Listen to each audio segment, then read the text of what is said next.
On social media, at TDMRSH contacted KFC to say, At KFC should have turkey on the menu for #Christmas. that's a firm no, TDMRSH. We're sticking with chicken, thanks. And this Christmas we made the stuffing stacker with spicy cranberry sauce, sage and onion stuffing and 2 fillets of original recipe chicken. That's the stuffing stacker, only at KFC. Until the 1st of January 2024. See kfc.co.uk for full T's and C's. The Clyde One Super Scoreboard Podcast with Lucas Jaguar. Buy your next car or book your MOT service or repair online. It's game day, and this is the home of Scottish football. It's Clyde One Super Scoreboard.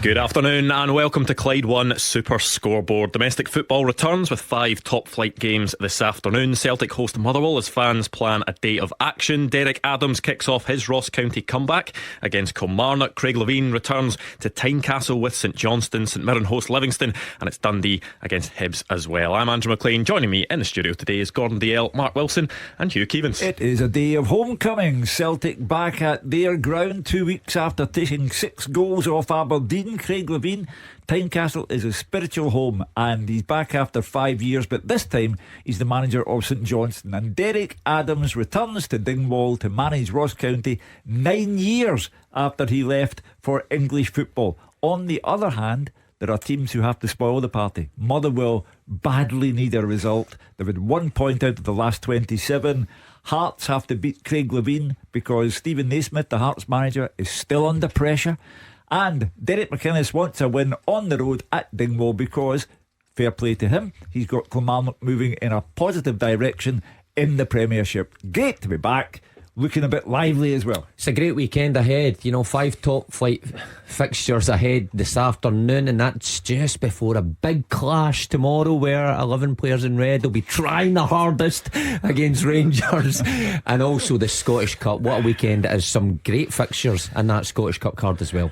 Yeah, this is the hardest part of the day for me because the lads have covered every single aspect of this afternoon. So I'll say it's cold out there, but hopefully the football can warm everybody up with excitement. There we go. Weather report from Gordon Dalziel. Maybe we should switch up the order next week, and do you want to go first? Do you want to do the Hugh Keevins role next week? Yeah, by the time I get to me, I have nothing to say. I've gone. Talk about the Scottish Cup. Good games on the go. Yeah, the boys forgot about that. The Scottish Cup. I'm glad Mark you were did listening to me. mention that bit, yeah. I said great fixtures in that Scottish Cup. That's why you're last. You don't listen. He was also just standing there sniggering as well while you were talking as well. Anyway, lots of games happening. We are here with you until 6 o'clock. We will bring you all the action. 5 top flight games on the return to domestic action. Looking forward to those. Of course, a lot of Scottish Cup games as well. There was a big Scottish Cup game last night as well. Tomorrow, huge match as well. Aberdeen against Rangers. I'm sure there's a few talking points we can get into on that in a bit, but let's not hang about. Let's go around the grounds and get the team news, starting with Celtic against Motherwell. David Friel is there for us. Yeah, Andrew, good to be back. And as you mentioned earlier, it's been a lively start to the day. Off the pitch here, the Green Brigade, they remain locked out of Celtic Park officially, but they are having their day of action. We don't know what that entails in full, but they were on the Celtic way around about 1:15 to welcome the team at the stadium, and it was eventful. There was chants, there was drums, there was flares, some pyrotechnics, and even boos for Sir Rod Stewart, the celebrity Celtic fan. He's been very vocal in his criticism of the supporters group. There wasn't a lot of love lost either way. There was no renditions of "Have I Told You Late That I Love You" or anything like that. Rod Stewart got booed. He then gave a little bit back, so we'll see where that goes in the coming days. Brendan Rodgers and the players obviously got a good reception, and I'm sure the Celtic manager is focused on what happens on the pitch today, not off it. It's a big day for Celtic. Premiership is back, and they've got a chance to go 11 points clear at the top of the table, with Rangers playing Aberdeen tomorrow.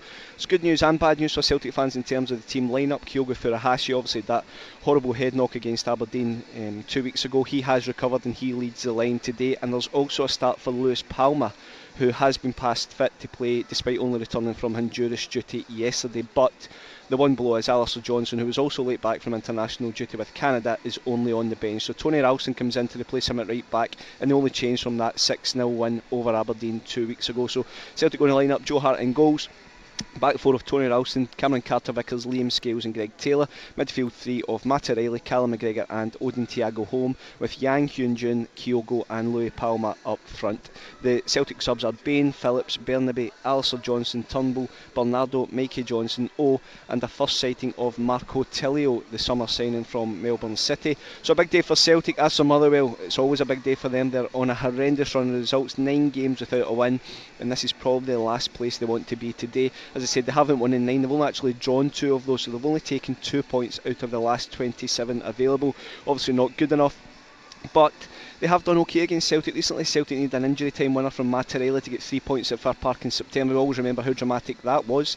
And Motherwell also held Celtic to a draw here last season when Kevin Van Veen scored for the Steelmen. They would love to have him back. They might get him back in January, but for now Stuart Kettlewell will have to manage with what he has. But I'm sure he will be pointing to those games, the one in September and back in April and May, as something, as hope that he can maybe take something today. But I think everybody will realise it's going to be very, very tough for Motherwell. He's made 2 changes from the defeat to Hearts 2 weeks ago. Theo Bair and Connor Wilkinson drop out.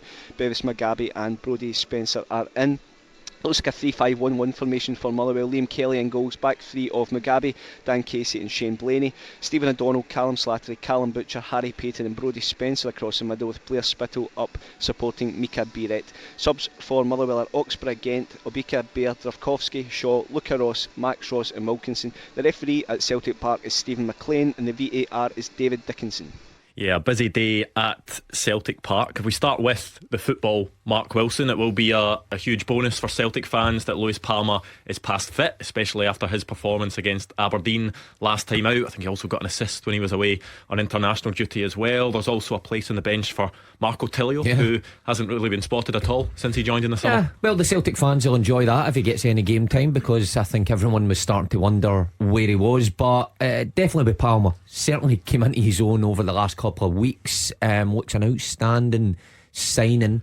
Plenty of creativity, so for him to be past fit is definitely a bonus, because he was outstanding against Aberdeen. And Kyogo as well, the last we saw Kyogo, he got that nasty knock from Rubicic, and we wondered how that would affect him, but he's back in the side.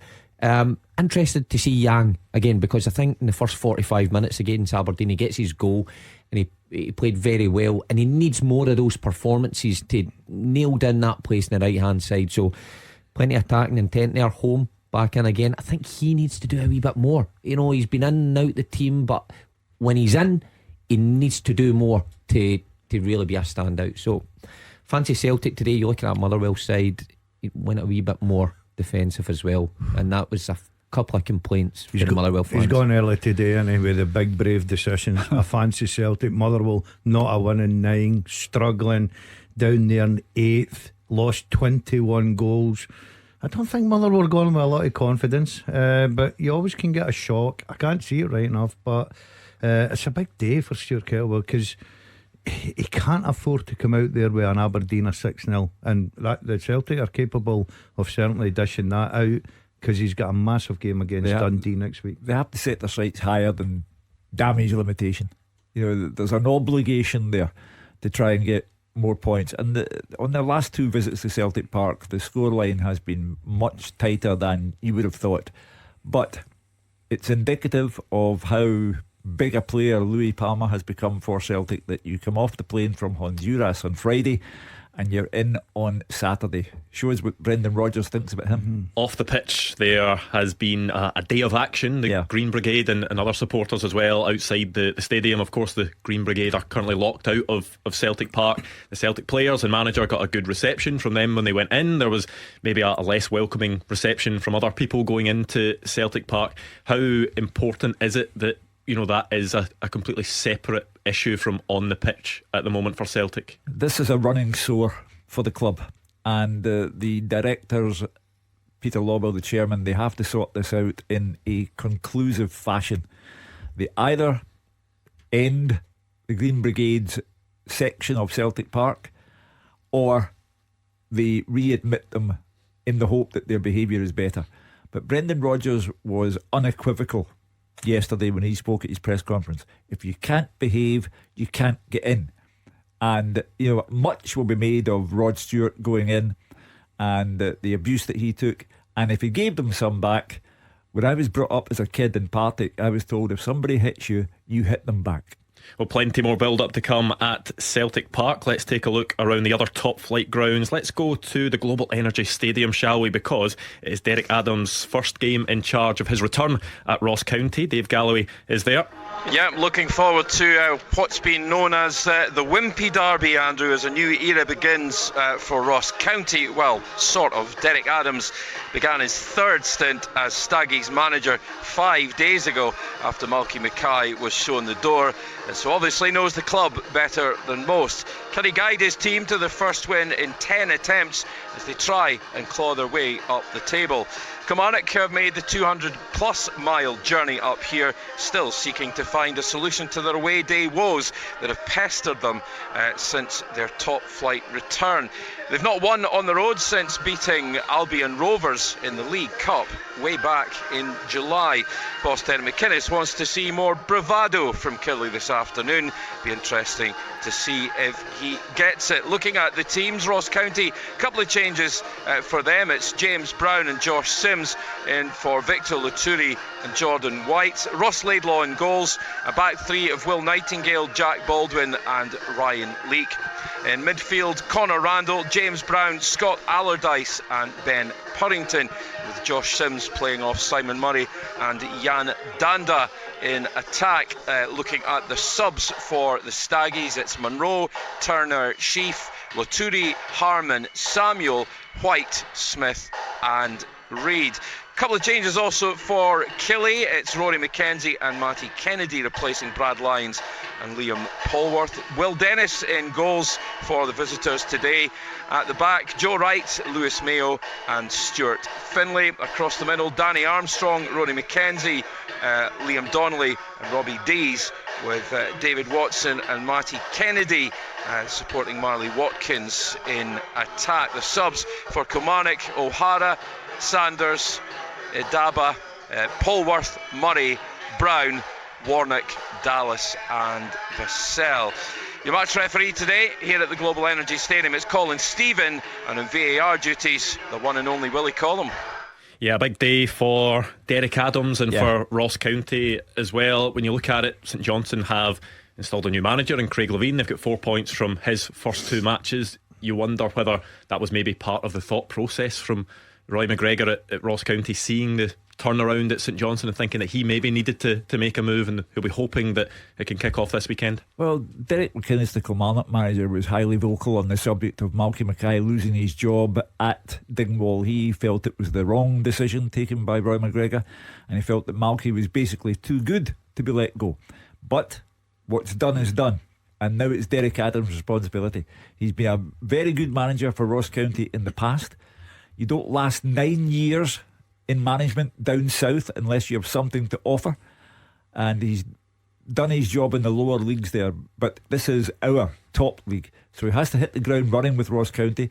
They avoided relegation by a whisker last season. They need to get out of there, and I'm sure Derek McInnes believes that he is the man who Derek Adams rather believes that he's the man who can take them to a higher position. Well, speaking of Craig Levein, he is in charge of his third game at St Johnstone away at his old club. Hearts at Tynecastle. Michelle Evans is there for us. Yeah, thanks very much, Andrew. As you said, it is his big return to Tynecastle today, the club that he's got a 25-year affinity with, and also the club where, as we all know, he pretty much ran the entire show at one point. I think he was the director of football and the first team manager.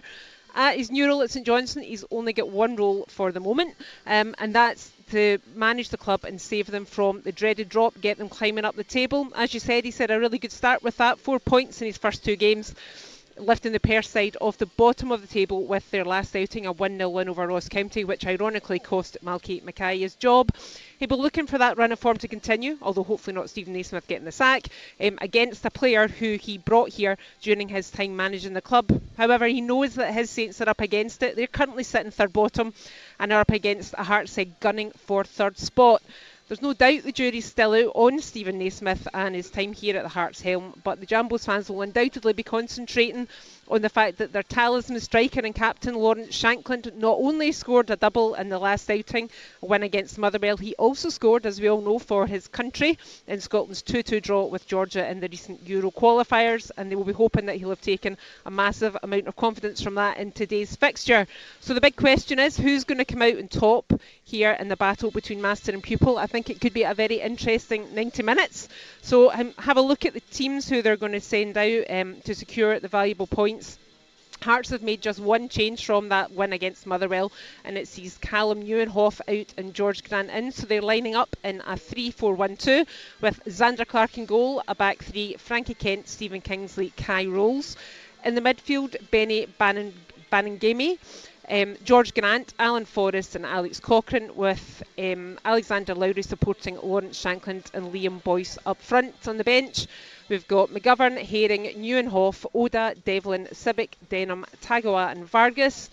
St Johnstone make three changes from that 1-0 win against Ross County. Interestingly, goal scorer Graham Carey is one of them. James Brown and Nicky Clark also drop out, with Maxime Kusheravi and Dara Costello and goal scorer Stevie May coming back in. So they also line up, matching them up for a 3-4-1-2. They've got Dimitir Mitov in goal, with a back three of Andy Considine, Ryan McGowan and Liam Gordon. Across the midfield, Dara Costello, Maxime Kusheravi, Luke Robinson, Daniel Phillips, with Matthew Smith supporting Chris Kane and Stevie May up front. On the bench, you've got Richards, Gallagher, Jayasime, Jepcott, Olufunwa, Sprangler, Ballantyne, Cook and Frank Zick. And your referee today is John Beaton. Yes, another big game at Dens Park. Roger Hanna is there for Dundee against Hibs. Well, it's actually the Scott Foam Stadium now, Andrew, they tell you as you come in the door, but it is a big game for both sides. And you look at Dundee, Tony Dockard is newly promoted Dundee. The return after the international break in really good nick. Their only unhappiness comes from those two VAR calls that the SFA admit have gone against them in recent weeks. Two of only three incorrect VAR calls so far this season, according to the handling bosses. But as Daz will tell you, 2 out of 3 ain't bad. Now, you take out 2 defeats to the Old Firm for Dundee, and their last 8 games other than that have seen 4 wins and 4 draws, and the last 3 of those back-to-back wins against Livy and that 4-goal rout of St Mirren, all without conceding. Simply the best form they've shown in the top flight for years. They've got Lyle Cameron scoring and shining for Scotland under-21s. Amadou Bakayoko is back after playing in a World Cup qualifier for Sierra Leone against Mo Salah in Egypt. They dug out a 0-0 draw with Hibs at Easter Road at the end of September, and they kick off in 5th place, 2 places and 2 points above Hibs with a game in hand. By contrast, Hibs 1-0 win at home to Killie before the break ended an 8-game search for a win under Nick Montgomery. We have all seen those runs before, of course, that's life. But the return to goal scoring form of Josh Campbell, a major boost. Also the fact that Martin Boyle is back unscathed, former Dundee winger, back from international duty with Australia. He starts today. So too does Jair Tavares. He spoke emotionally this week about his frustration under former boss Lee Johnson. His message to Montgomery was simple: don't forget to remember me. And the boss has come back and told him, you're all that matters to me. So Tavares does start today. 5 of the next 6 for Hibs though on the road starting today.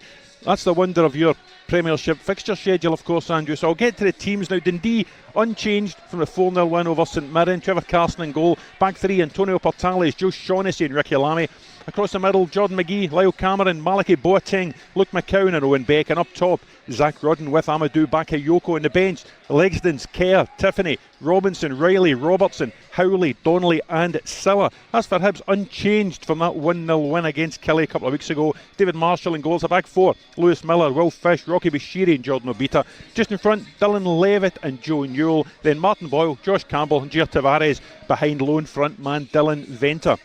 On the bench, Wallacott, Hanlon and Yuan, Jego, Doige and Harbottle, Molotnikov, Whittaker and Landers. The referee, Don Robertson. The VAR, Alan Muir. And as Daz says, Andrew, it is cold. Typical East Coast weather. At the minute we're bathed in sunshine, but I'm told it's going to get very, very cold. Please don't let the sun go down on me. Magnificent, Roger. Brilliant. For those that maybe don't get the reference, if you listen during the week, an old article where Gordon Dalziel was asked his 10 favourite songs. Many did they get in? How many was that, Roger? 7, I think. 7. Well there we go. done. Yes, fantastic. Did you enjoy that, Gordon? I love that. Brilliant. Man of the day already for me. That's superb. One of the team referred to Gordon as Tony Blackburn, but I won't mention who it was. Sensational work, yeah. That was brilliant. Your top 10 songs, what was it, 1993? 90, yeah, well, 93. Apparently it's a parking. There's nothing you do. It just so happens that every single one of the songs during the week you said, oh yeah, I do like that one. So it seems as if it Andrew, must have been I'd probably like your top 10. I'm a music man. I forgot that song. I could have put that in. Right, okay, let's go to the Smiza Stadium for the final of the 5 top flight games. St Mirren against Livingston. Lindsay Heron is there. Yeah, good afternoon, Andrew. Beautiful day here in Paisley, nice and sunny. And St Mirren will be hoping that they can get back to winning ways after that shocking 4-0 defeat to Dundee just before the international break. Not quite in as bad sort of run of form as Livingston, mind you, who've lost their last 5 in a row, and that's taken them to the bottom of the Premiership. That's the worst top flight run they've been on for 16 years. So Mirren have got the upper hand in this fixture over the last sort of couple of seasons or so. They haven't lost in the last 11 meetings, and they've won 5 of them. And the one thing about St Mirren here is that they score goals. They've got 11 on home soil, and that's the 3rd best in the country behind the Old Firm. But the big talking point here for the local fans is that Jonah Ayunga is back, out since January, of course, with that terrible knee injury. Played a bounce game during the week, and Stephen Robinson's wasted no time rather than putting him straight back into the starting lineup to partner Mika Mandron up front. So a potent strike force for the Buddies, that's for sure. So let's go with their team then. Mark O'Hara's also back actually after missing the 4-0 game against Dundee. So it's Hemming in goals, a back 4 of Fraser, Gogic, Taylor and Tanzer, Boyd, Munce, O'Hara, Kilty and McMenamin, and Oyunga and Mandron up front. The subs for St Mirren are Uminski, Bolton, Dunn, Small, Lennon, Flynn, Jemison, Grieve and Namani. Looking at Davy Martindale's side, they're obviously desperate to try and get back to winning ways after that terrible run, as I talked about. Shamal George in goal for them in their usual sort of 4-3-1-2 formation. Penrice, Devlin, Kelly and Nottingham at the back. Jason Holt, Pittman and Nubley, with Andy Shinnie just in front, Bruce Anderson and Guthrie up top. On the bench for Livy, Parks, Kelly, Brandon, Welsh, Hayes, Bradley, Sangari, DeLucas, Lloyd, McGoldrick and Hamilton. Our referee today is David Monroe, and on the VAR is the full-time VAR himself, Greg Aitken. Well, that is the build-up to all of today's top flight matches. Plenty more of that to come, and after the break we'll bring in all the guys to take a look at the week's biggest talking points. And now a word from our podcast sponsor, Lookers Motor Group. They've got Jaguar, Land Rover and Volvo showrooms across Glasgow and the West, so you can find the new or used approved car that's right for you. The Land Rover showrooms can be found in Motherwell, Darnley and the north of Glasgow, with their Jaguar and Volvo showroom found in Hillington. And right now at lookers.co.uk you can browse and shop 24/7, value your part exchange, order and take delivery from the comfort of your own home. Every approved used Jaguar, Land Rover or Volvo comes with a minimum of 12 months warranty, roadside assistance, MOT test warranty, an independent mileage and service history check, software updates and lots more. Check out lookers.co.uk to get your new or used approved Land Rover, Jaguar or Volvo today. Now back to the podcast. Make me a winner. Make me a winner. Your chance to win life-changing amounts of cash every weekday until Christmas. Enter at winhappy.me/wincash. It'll just be home improvement, a lovely Christmas. I've got 2 boys. It's quite life-changing for us, really. Terms and conditions apply. UK residents over 18 only. Competition ends 22nd of December 2023. Oh my God, thank you so much. Enter for your chance to win life-changing cash every weekday at winhappy.me/wincash. Action as it happens, and your reaction from 5 on the open line. This is Clyde One Super Scoreboard. Just over half an hour to go until the 3 o'clock kickoffs around the grounds in Scotland. Plenty of top flight fixtures, some Scottish Cup games in there as well, so we'll continue the build up to those matches shortly, but this is the point in the show where we take a look at the week's biggest talking points. Yes, there was the international break, so there was plenty of chat about Scotland. I think we have sort of covered all that, haven't we? So it's maybe time to turn the attentions to domestic football. Plenty of people will be delighted that it is returning, and just first of all, plenty of good action hopefully to come today, Hugh. Well, and tomorrow. Of course. Today we're guaranteed big stories because, Celtic can go 11 points clear. Can Livy get off the bottom of the table? Is this the season where Livy don't survive? From top to bottom there are stories everywhere. And then tomorrow, of course, the debate of the week has been, do Aberdeen try harder against Rangers than they do against Celtic? My old friend Chris Boyd, I think, should get a bonus from Sky Television because he'll have increased the television audience tomorrow for that game, as he puts his theory on trial, and that is that he believes Aberdeen do try harder against Rangers than they do Celtic. I'll go back to the last meeting of the two clubs, Andrew, at Ibrox, the game that finished Michael Beale 3-1 to Aberdeen. Now, on that day, did the Rangers players, who have remained unbeaten under Philippe Clement, did the Rangers players shortchange Michael Beale? Or was Michael Beale so lacking in imagination and inspiration that his team got what they deserved and Rangers had to get rid of him and get in someone who knew what they were doing? Or was it a combination of both? Whatever it was, it wasn't the case that Aberdeen didn't try against Rangers or tried harder against Rangers than they did against Celtic. Rangers were to blame for what happened to Rangers the last time the two clubs met.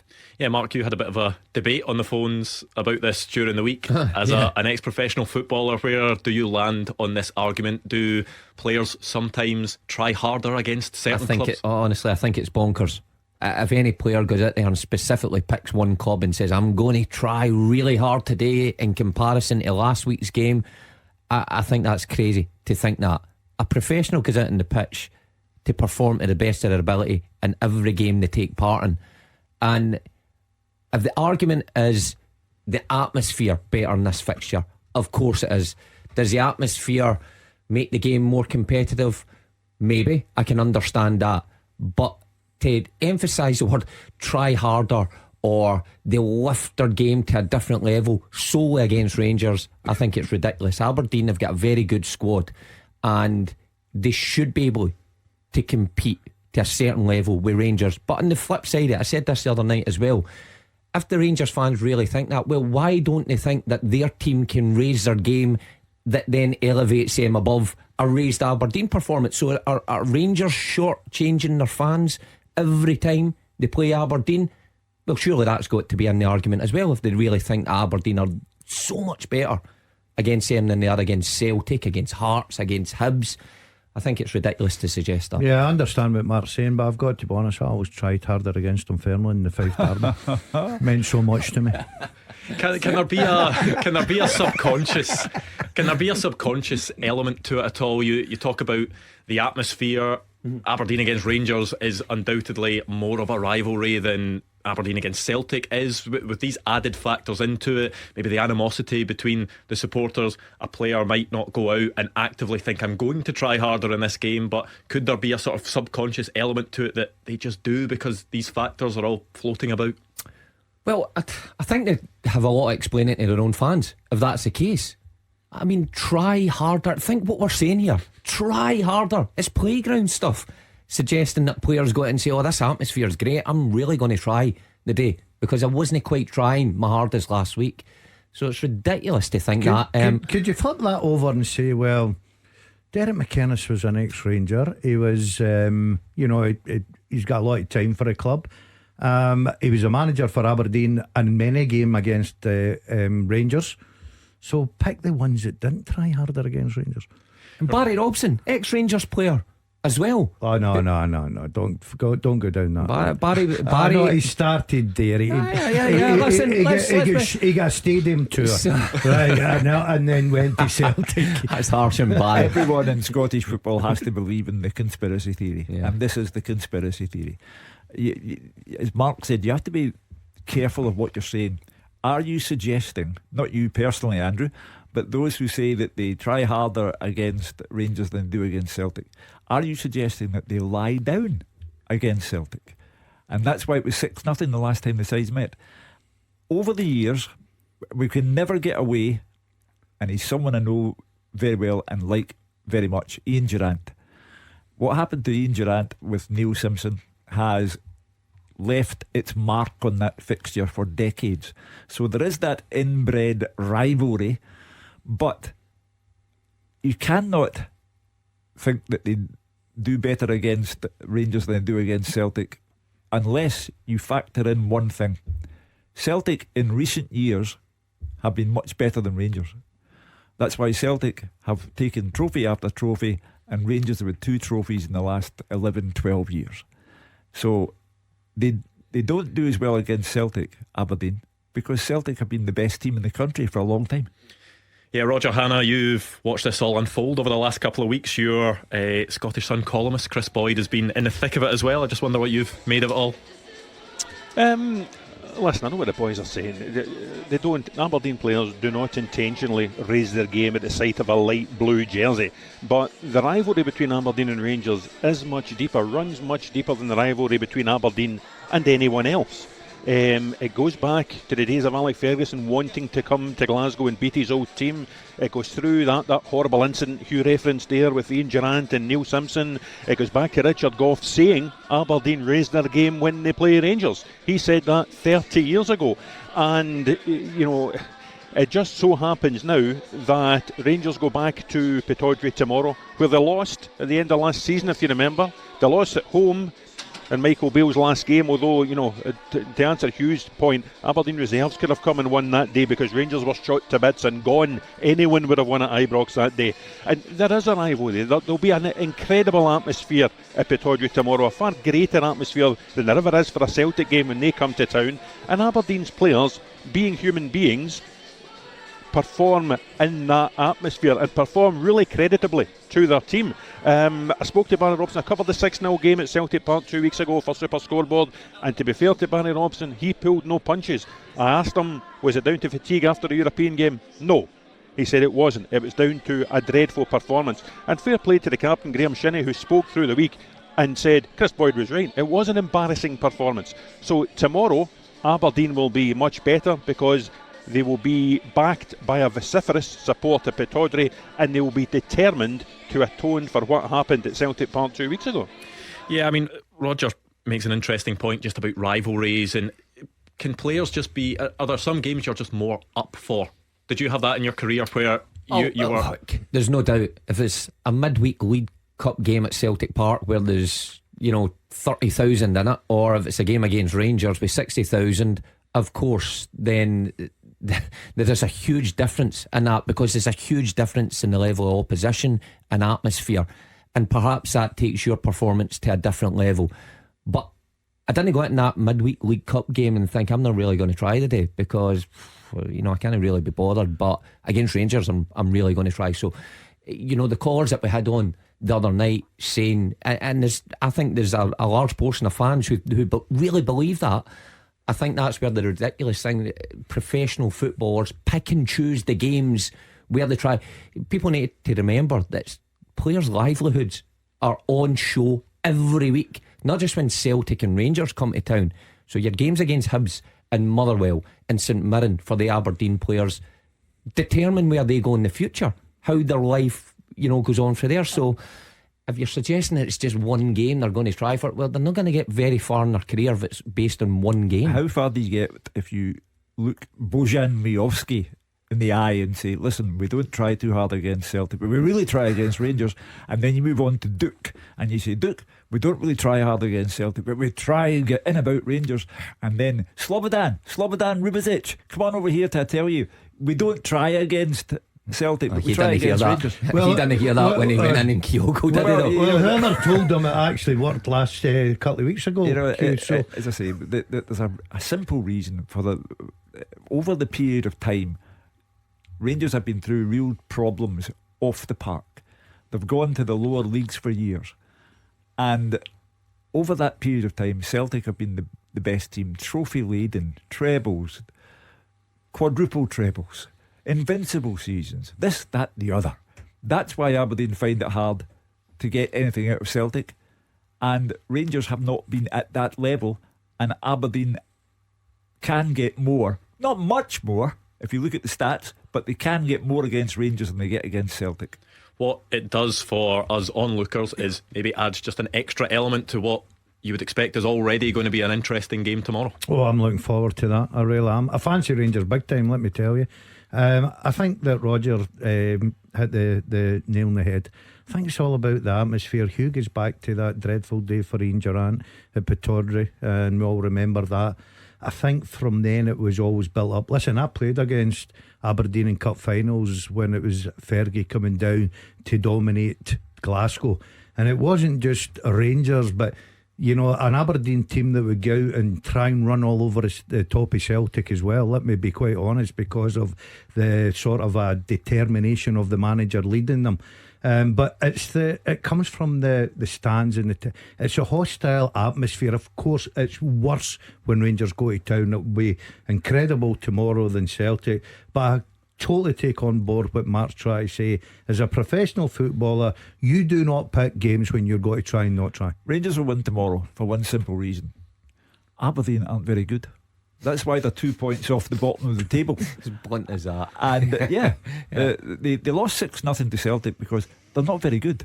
They don't defend properly, and they created one chance that I recall in the 90 odd minutes against Celtic. So Rangers will win tomorrow because Clement has them on their toes. I do take Roger's point that anyone would have beaten Rangers on the day that Michael Beale said bye-bye to Ibrox. Under Clement, they have not lost a game domestically or in Europe, and they'll win tomorrow because, I repeat, Aberdeen aren't very good. Yeah, well, we can park that for now. That is a 12 o'clock kickoff at Pittodrie. Looking forward to that one. However, there are huge games to come. 5 in the top flight, plenty of Scottish Cup games to come as well. We'll give you all the previews next. The team with the biggest support in Glasgow and the West. This is Clyde One Super Scoreboard.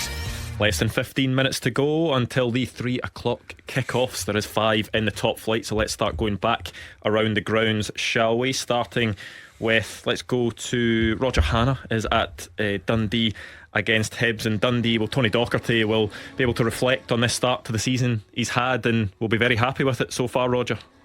Oh, he'll be absolutely delighted with it so far, particularly defensively. I think, I know they lost 3 at Celtic Park and 5 that night here at home to Rangers, but I think other than that, it's 5 clean sheets out of 6, and he's bought quite well, or signed quite well, I should think. You know, Joe Shaughnessy, who didn't get a regular game at St Mirren last season, has come in as captain, centre of a back 3.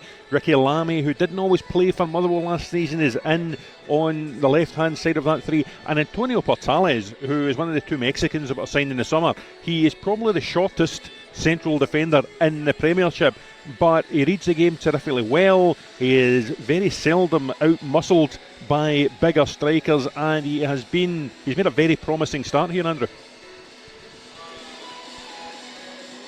Yeah, and Roger, you look at a Hibs perspective as well, it has been some quite patchy form for them. They're not really losing games, but they're not really winning any either. Nick Montgomery will be hoping that they can sort of shore up that defence and start going in a sort of positive direction. Yeah, that 1-0 win a couple of weeks ago at home to Kilmarnock, Josh Campbell scored the goal. That was very much needed by Nick Montgomery, I have to say. I think they were 8 without a win before that, and he had that horrible habit of not just blowing a lead, but blowing 2-goal leads. If you remember, there were 2 up at Kilmarnock in Montgomery's first game, didn't win. They were 2 up at St Mirren, didn't win. They twice laid at home to Ross County, didn't win. And that becomes a very bad habit and a very costly habit when you're trying to accumulate points in this Premiership. And they start today 2 points below Dundee, 2 places below Dundee. They will feel, you know, the size of it. It's a big city club, Andrew. They will believe they should be in the top 6. But they'll only get there with a win this afternoon, and on current form, they'll need to raise their game to get a win here. Yeah, I mean, just looking at Dundee and what Tony Docherty has done so far, and you know, his first campaign as a manager, it's been very impressive. We've gone through the sort of first cycle of fixtures. If he can repeat that again, Dundee will be in quite a brilliant place going into the winter break. I think if you'd have said to anyone up at Dundee that after 12 games, Andrew, they'd be in the top 5, they'd have bitten your hand off.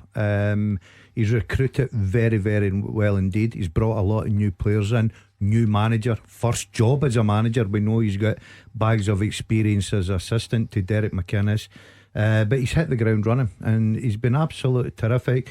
That'll be a good game today for Roger. I do fancy home advantage Dundee. Yes, they've had their hiccups. Obviously Rangers dominated them and beat them very well indeed, but they bounced back their last game against St Mirren. They're at home today. I've got a feeling that they'll pick up the 3 points this afternoon. Lindsay Heron is at St Mirren against Livingston. It has been a good season for St Mirren as well. Lindsay, recent form maybe not so good, just one win in their last 6, but this is a game that, you know, given the way they've been playing this season, St Mirren fans will have a sort of expectancy to get 3 points today. Yeah, absolutely, Andrew, especially after that 4-0 surprise 4-0 defeat at Dens Park a couple of weeks ago. Massive news, of course, that Ayunga's back, and Mark O'Hara, such an influential player for them, breaking from midfield as well. Be interested to see how Ayunga and Micah Mandron link up together. He's obviously become a fan's favourite as well, hasn't he? Ayunga, I mean, 7 goals I think in 24 games last season for St Mirren, which shows what he can bring to the party. So a tough ask, I think, for Livingston to cope with that front two this afternoon. I mean, they haven't scored in their last 4 games, Livy. They've slumped to the bottom of the table, as we discussed earlier. 5 straight defeats, so a real tough afternoon. It looks like for Davy Martindale-Seed. Yeah, it is a big one for Jonah Ayunga. I think it was January he suffered that ACL injury. He's been out for a long time. It maybe looked at one point that St Mirren thought it would be closer to the turn of the year that he would return, but he's not only back in the squad, he's back in the starting lineup, straight into it. Clearly shown in the bounce games that he's been playing that he's up to the task and ready to go. Certainly seems that way, and they're going to need him this afternoon, because Stephen Robinson's team's had a great start to the season. Look where they're sitting just now, and I get that recent results, you know, obviously the 4-0 defeat at Dens Park was horrendous for them, and 2-2 at Hibs and beat against Celtic, so there's no disgrace in those results. Where they're sitting, an overall snapshot of the season, doing very well, and when you get a goal scorer back, that can only boost things further. So I wouldn't put it past them to get in the score sheet today and St Mirren to take all 3 points, because Livingston, if you look at the teams round about them, Ross County changed their manager, St Johnstone changed their manager. Doesn't it look like Davy's going to change Davy? So they're in a whole lot of trouble. 13 games played, Mark. Livy have scored 9 goals. 13 games. Yeah. So there's clearly a problem. Inevitably, the season was going to come when Livy could not defy the odds any longer. Davy Martindale has performed wonders at that club, and they have been an outstanding success story because they survive. But this time there are serious question marks against their ability to survive. What were you doing there? Just throwing some sweets about? No, I was going to add in to hold on. I've never seen something so greedy in my life. A box of chocolates has just made its way onto our desk, and this guy, before it's even done, big hand in. How many have you taken here? 1, 2, 3, 4, 5, 6, 7. That's the quickest I've seen you move. It's a long day, mate. Look what he's left. He's left hardly any. Like a kid. I'll get back to the St Mirren Livy. You've got to fancy St Mirren certainly today, because Livy have not beaten St Mirren in the last 8 games anyway, and they're terrible run of form. I watched St Mirren against Hibs a couple of weeks ago midweek. They scraped a 2-2, a late goal to get that point. But home advantage today, you've got to fancy the Paisley Buddies. At Tynecastle, Hearts against St Johnstone. The big storyline obviously is the return of Craig Levein to Tynecastle with St Johnstone. It's been a successful start, and we're hoping that he can maybe put a wee bit more pressure on Stephen Naismith. Despite the fact that Hearts sitting 4th in the league, there's maybe still some unhappy supporters about, Michelle. Yeah, there's definitely going to be a lot of unhappy Hearts supporters in here if they don't get a result today. I would imagine, though, even though it's Craig Levein that's in charge, they'll be absolutely desperate to get those 3 points and start, getting themselves up into 3rd spot. There's only 2 points at the moment separating them and St Mirren. If St Mirren slip up today and Hearts get a win, then that's a major step forward for Stephen Naismith. But as you said, Craig Levine's come here. He's got 4 points out of 6 in his first 2 games, which is fantastic considering the run that St Johnstone had. So he will be hoping that they can start climbing up that table a little bit more. There's only 1 point between them and the 2 teams behind them, Ross County and Livy. So they'll be looking for them to slip up and hope that they can get something here. And you're talking about the fact that it is Craig Levine's homecoming. He has been literally walking around Tynecastle since he got here, talking to everybody, the security people, the people in the dugouts. It's been coming up and speaking to all his media pals that are up here. So I think he's relishing this one today, and I think he'll have a wry little smile if he does manage to get one over Stephen Nesmith, even though he knows it means it piles even more pressure on his former player. Yeah, it's amazing how quickly things can change in football, because a few weeks ago some people had St Johnstone relegated pretty much, didn't they? And then all of a sudden Craig Levine has come in. They're off the bottom, yes, only by 1 point, but they're in 10th place. They look as if they have that momentum over some of the teams around them, certainly Livingston, and we're yet to see with Ross County under Derek Adams. Can we call David Friel to the stand at this point? He was the man who said they were relegated and then didn't back down. He doubled down, didn't you, Posty? I certainly did, Hugh, and I'm going to double down again. It's a new manager bounce. St Johnstone are going down. Well, there we go. Speaking of new manager bounce, at the Global Energy Stadium, Ross County against Kilmarnock. Dave Galloway is there, as is Derek Adams. He is a man that's well liked by the Ross County supporters, and he'll be hoping to get off to a winning start. Yeah, of course, absolutely, Andrew. This is actually the 3rd time this season Kilmarnock will have faced a new manager. Nick Montgomery at Hibs, interim at St Johnstone, Alex Cleland, and now Derek Adams. He's looking no further forward than today's match, but the eventual target for him is regular top 6 placings for Ross County. Staggy's only off the bottom of the league on goal difference. They really do need to get something going, don't they? On the other hand, Killie, very good indeed at Rugby Park this season. They've beaten both halves of the Old Firm, but a terrible run on the road. Although Derek McInnes has said in lead up to this match he's been pretty happy with the performances away from home, and if they get a win today they could go 4th in the table, such is the tightness of this Premiership. Yeah, well, Roy McGregor has done it before mid-season. He's made those changes previously. John Hughes came in a few years ago and kept Ross County up, so it really seemed as if Roy McGregor thought that something had to change, and Derek Adams is a man he knows he can trust. I agree with him. I know that Hugh mentioned about Derek McInnes coming out and standing up for Malcolm Mackay, but I think if you're the owner of a club, you've got the duty to think that if your club's in serious danger, which they are now, if you look at Malky, I think he's a very good manager. It might just not be in the fit for him, only because of Partick Thistle last year. And I thought that if Chris Dolan, you got a piece of caramel stuck in your mouth. I'm so delighted. There's the karma right there. I'm so delighted you come back to me there. But if Chris Dolan had maybe a little bit more games under his belt, I think he would have seen. Don't have a go at Thistle. Yeah, he'd have probably seen that game out, and I think Ross County would have been relegated. But take nothing away from Malky. But once again this season, he finds himself sitting there 11th. I know the league's very tight at the bottom, and I think it was the right move to change a manager. Now, I'm not saying Derek Adams going back for a 3rd time was the right appointment. Only time will tell.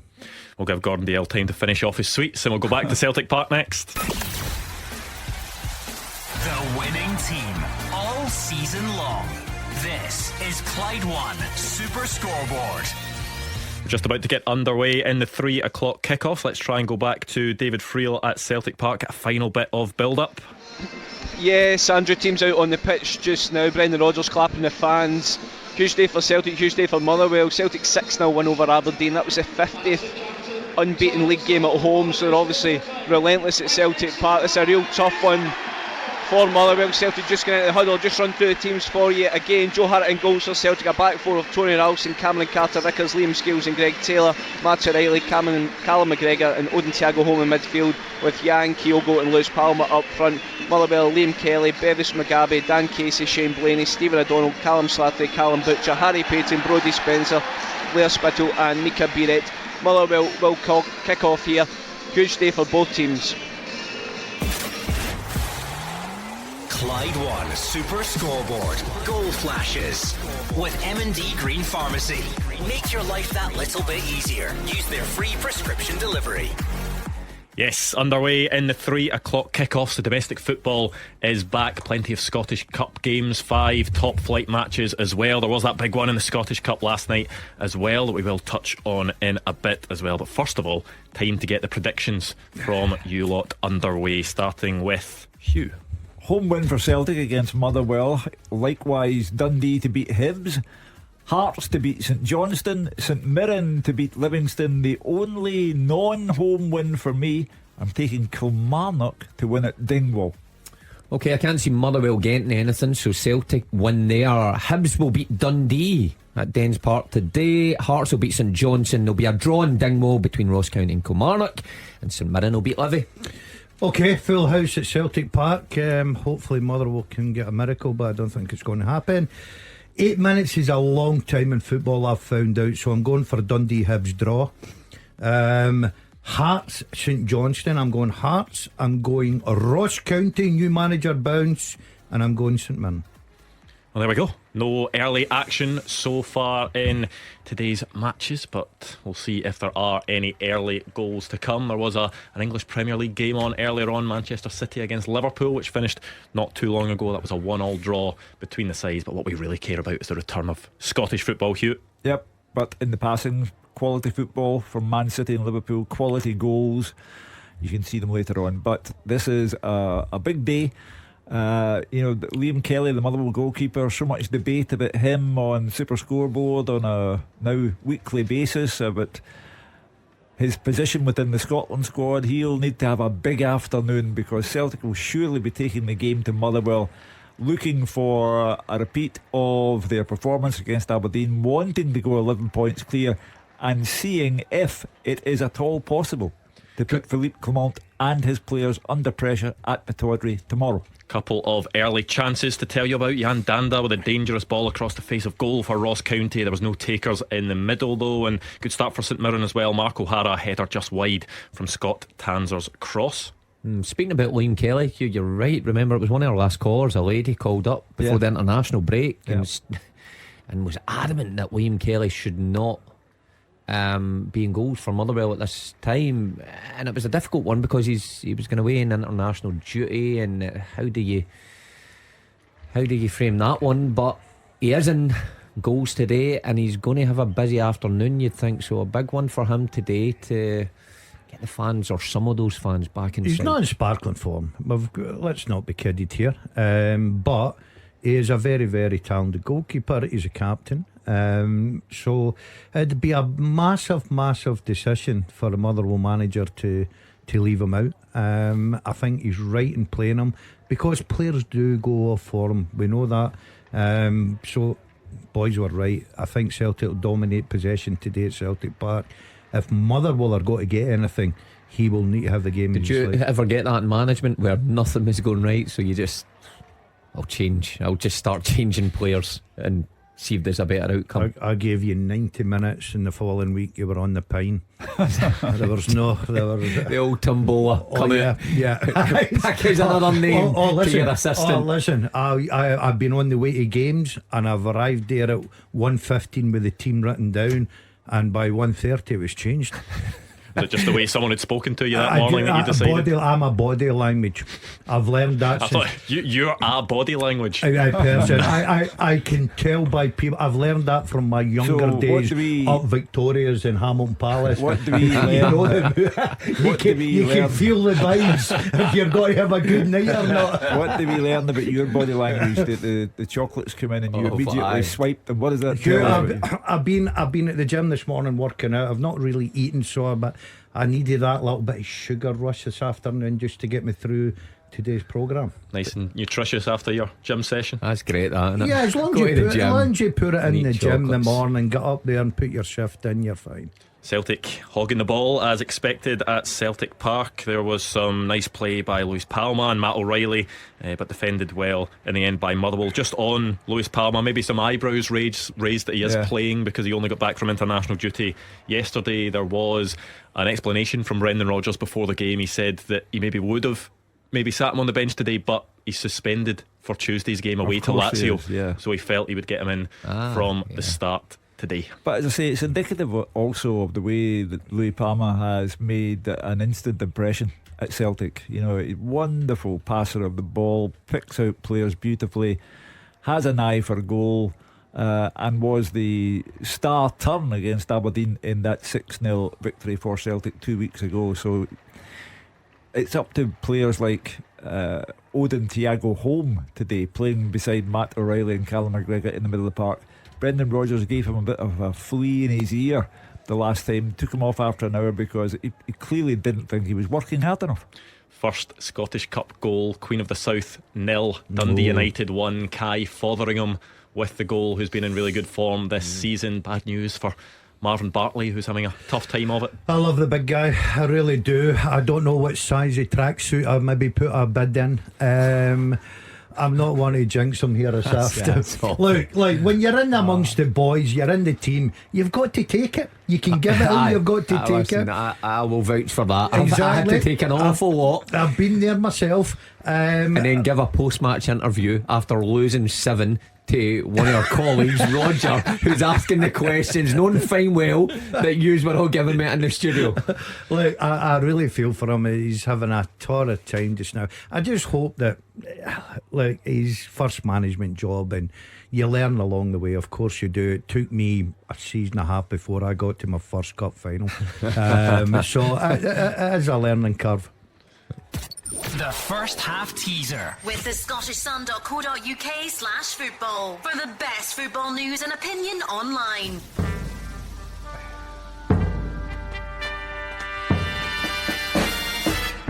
Since the beginning of the Scottish Premiership, 8 players have scored 40 league goals or more, and all of them are still active in our top flight. Since the beginning of the Scottish Premiership, 8 players have scored 40 league goals or more, and they are all still active in our top flight. Who are they? As usual with the first half teaser, get your tweets in, all the answers in one tweet please, at Clyde SSB, to make sure.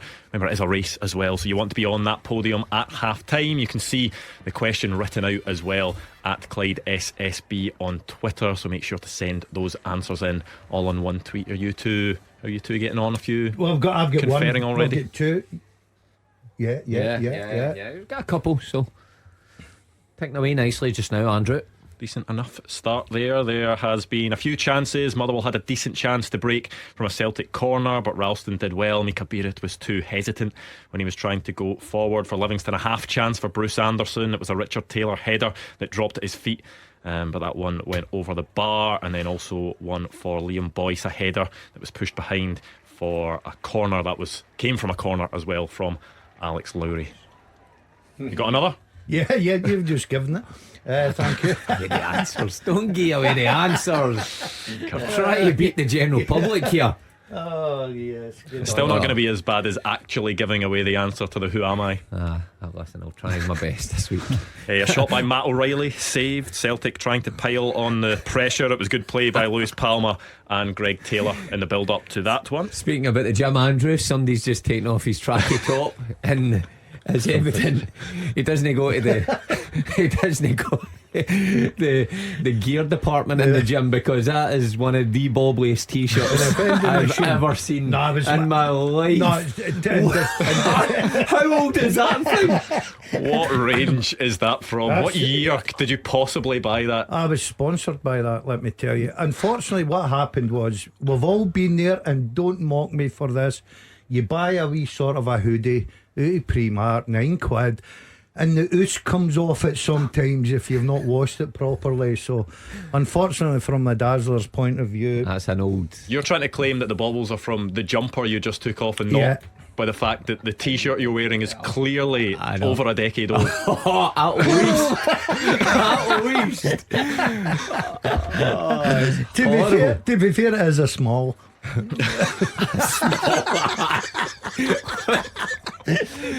Bulges coming out everywhere, and not the places you want them to come out. I think the less said about that, the better. Still no goals in the top flight of Scottish football at the moment. Roger Hanna says that you got that t-shirt in 93 thanks to the top 10. Straight into sports division. I got it for doing my interview. Oh dear. And listen, going back to what Hugh says about home, I don't want to turn this into David Turnbull's story every week, but see when we're flicking through our papers here and you see David Turnbull sitting at the top of the scorers charts, you wonder why, he's now been put on the bench for the last few games. Yeah, I mean, Brendan Rodgers did seem to favour him at the start of the season. It was the opening day of the campaign that he started over Rio Hatate. Quite a lot was made of that, but then all of a sudden he just really can't buy a start at all. Sometimes for a manager you've really got to try and justify some signings coming in. I agree with Mark. If you look at his stats, you look at his goals, Ross County man of the match, he can add everything up, and yet doesn't get a start today against his old club, which he would probably relish. So I think it's maybe a case sometimes of get the new signings in, try and get them game time as well. You've got to have that fine balance, and that's what I think Brendan Rodgers is trying to do. Stirling Albion 0, Cove Rangers 1. Michael Doyle with the goal in that game. There's a goal for a familiar name as well down in England. It is Tavernier, Marcus Tavernier, the younger brother of James Tavernier. Brighton are losing. Depression among the grandchildren. Yeah, it's not been great for Brighton in recent weeks. Has it? A good start to the season. Has turned a bit. See, Charlie Mulgrew was down there visiting the training ground. He's been everywhere, hasn't he? Yeah, apparently outstanding training ground in there. And every team they visited the next weekend they get beat. Well, tell him not to go back to Brighton then. David Friel saying that Brad Spencer doing very well up against Yang, who had a bright 45 minutes. Yang, didn't he, in the 6-0 win over Aberdeen? Well, Tillio was there on the bench. Interesting, he came and was injured straight away. First sighting of him on first team day, so he could be in line for a cameo role today. But Yang was very good for that 45 minutes, and I felt in that game, against Aberdeen, that Yang really had to step up and deliver something, whether that be an assist or two or a goal. And of course he gets a goal early on, and I think that kind of settled him, and he really stood out in that afternoon. But it's consistency, doing it again and again. And the flip side, Spencer, the Motherwell fans that were on that night, Spencer, by the way, I think I said Brad. Yeah, the Motherwell fans were having a go at Keltwell for not playing Spencer on the left hand side in the last couple of games, but he's back in today, and he's going to need to be in top of his game, because Yang will keep going at you. That's the one thing about Yang, he never hides. He always takes the ball. Now, he doesn't always go by you, but he'll try and get by you. So it's going to be a tough afternoon for Spencer. Yeah, Spencer and Blaney are doubling up every time he runs at them, so he's going to have a tough afternoon trying to get by the two of those players. And then on the other side, interesting comments after the Aberdeen game, the 6-0 win from Brendan Rodgers, just about Luis Palma, saying that when he came in, that Luis Palma was maybe a bit sort of one-dimensional. He just cut in every single time. He's obviously got a really good right foot, but saying that they've been doing a lot of work to make sure that he's got more facets to his game. He can, and you saw that against Aberdeen. He could cut in, he could shoot, he could play crosses from that angle, or he could go to the byline, and that's where a goal came from as well, from a left-footed cross. He's been working with Harry Kewell, and he paid the tribute to Harry Kewell after that Aberdeen game, because he's clearly made a big impression on him. I said at the start, before the game began, that it had to be more than just damage limitation for Motherwell, but it does sound that like they're being forced into a kind of damage limitation mode, because Celtic are piling on the pressure, and if they're doubling up on Yang, it's going to be potentially a long afternoon for Celtic. There's a goal in the Scottish Cup for Dunbar United, 1-0 up against Alloa, and it's Michael Barfoot with a goal. Could be some shocks. There will be definitely a shock in the Scottish Cup. Don't know what it'll be, but there certainly will be. Well done. Good Mistake call, made. Yeah, I felt I'd throw that one out there for the listeners rather than myself. Alloa, though, appointed new manager, didn't quite go well, did it? In his first game, got beat 3-0, so a great start for Big Andy. Looking at those fixtures, where do you see any potential shocks then, to maybe go slightly more in depth to Gordon Dalziel's generalisation? Don't ask me, ask the man who can predict it all. I think Bucky could beat Broxburn if I take away. Seen a lot of them, have you, recently? Especially the Bucky. Please drink responsibly. Yeah. Kelty Hearts Hamilton. I think there'll be a shock there. Is that a shock if Kelty beat Hamilton? I would say very much so. I don't see that happening. Great game for your club, Mark. It's a big one, that, by the way. Yeah. Queen's Park not going very well in the league, but Scottish Cup. Derby, Glasgow Derby. Yeah, no, it's a big one. Morton Bowness. Morton, time's not great for Dougie Imrie at the minute. No. But surely they couldn't be beat off Bowness. Well, when you're hot, you're hot, and when you're not, as one of Gordon Dalziel's favourite songs would say. So, Dougie Imrie's bang up against it. Bottom of the league, just can't buy a win. And look what happened to some teams in the Scottish Cup. They come up against opposition like that. Go back to last season. In fact, I'll interrupt you. Goal flashes with M&D Green Pharmacy. Dundee 0, Hibs 1, and it's Jair Tavares with the goal. A man who has been on form in the last few weeks, Jair Tavares. He's really coming onto a game under Nick Montgomery, and it is 1-0 to Hibs. Tavares to Venta, to Campbell, back to Tavares, and it was a nice move and a goal for Hibs that is much needed, I would think. He said he had been psychologically left devastated by the way he was treated by the previous Hibs manager, Lee Johnson, but Nick Montgomery's come in clearly. They've hit it off with each other straight away, developed a rapport, and Tony Docherty, we've given him lots of praise, but Dundee have to fight their way back now. Queen of the South 1, Dundee United 1. Gavin Riley with the goal, pulls them level at home to Dundee United. That's if Marvin Bartley was to get a win over Dundee United in the Cup, that's a turning of the corner result, because it does, Hugh. It only takes one result just to change things. Yeah. And the football changes very, very quickly indeed, and you would enjoy your weekend. He's obviously not had a lot of enjoyment in his weekend lately. As a manager, it doesn't matter what level or what team you manage, you go away and it's a long weekend. Mark will tell you he's enjoying his weekends now. It's completely different for him, but I just hope that he can go and get a good result today. Good break by Motherwell. Cameron Carter-Vickers had work to do, gets back and makes the interception as Spittle tried to find Mika Beirith, who is looking to continue that good run of form in front of goal that he's had, and good back player. from injury. A good player. I think Kettlewell is delighted to have him back into the starting 11. He was making great impacts when he come off the bench. He's a young lad. I think he's got quality in everything he does, and he's got a big future in the game. Let's not be kidded. He's a confident boy as well. Having interviewed him a couple of times, he backs himself to score goals, and he's produced so far. Why not? I'm not saying it's a bad thing at all. You know what I mean? I think as a striker, I don't like to see shy strikers don't get any goals. Shy kids don't get any sweeties. We've always said that. You've had enough sweeties. Oh, yeah, exactly. But I think playing with Motherwell, first team football, learning his trade, everything about him, I think he'll certainly go into big things. Very good save by Ross Laidlaw to keep out Danny Armstrong. It was a deflected shot, that one. Celtic trying to pile on a bit of pressure now after that. Motherwell break forward. They forced a couple of corners, but Motherwell just very compact, and they'll be doing exactly what Stuart Kettlewell will want them to do, just being hard to break down at the moment. Well, the last two visits, as I said earlier, the last two visits to Celtic Park, the scoreline has been very tight indeed.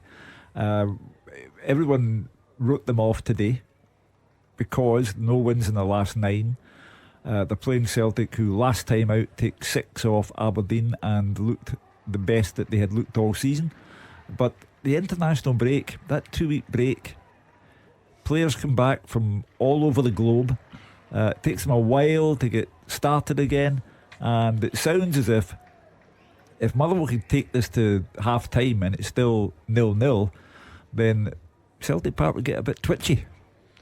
Inevitably, I mean, Celtic do just have that quality. We saw it against Aberdeen. Do you expect that if they do manage to get a goal in this first half that they'll run away with it, Mark? Well, you've got to expect so. It's par for the course usually at Celtic Park when they make the breakthrough, and especially against a defence like Motherwell are shown in recent weeks. But look, by the sound of it, the way the game's going, we've seen early on in the season St Johnstone going there, and everyone thought, I think I said it'd be 4 or 5-0 that day, and look how that turned out. So these games can be stuffy affairs. Motherwell going with a 5 across the back always makes it difficult. But we know, Mark, in recent years St Johnstone try a lot harder against Celtic at Celtic Park, and that's why maybe they got that. Yeah, but I think the running stats 7% more than run. I think the big thing is when you're an underdog and you go to teams like Celtic and Rangers, if you're still in the game, you've still got that energy, you get that bit of life about you, you've still got a bit of believing. If you lose the first goal, the head slightly goes down, and then if the second one comes quickly, you know that I'd rather be in having a shower and get myself organised for going home. It used to be the case when I used to go, when I was younger, with Dundee United to Celtic Park, and of course that was the game plan. Frustrate them and get to half time, and every wee section was a tick box. 20 minutes. It was always silence the crowd. Honestly, it was always about 15 minutes to get a corner, and Henrik Larsson or John Hartson would run across the face, bang, the music would come on, and you'd think, this could be a long afternoon, and it often was a long afternoon.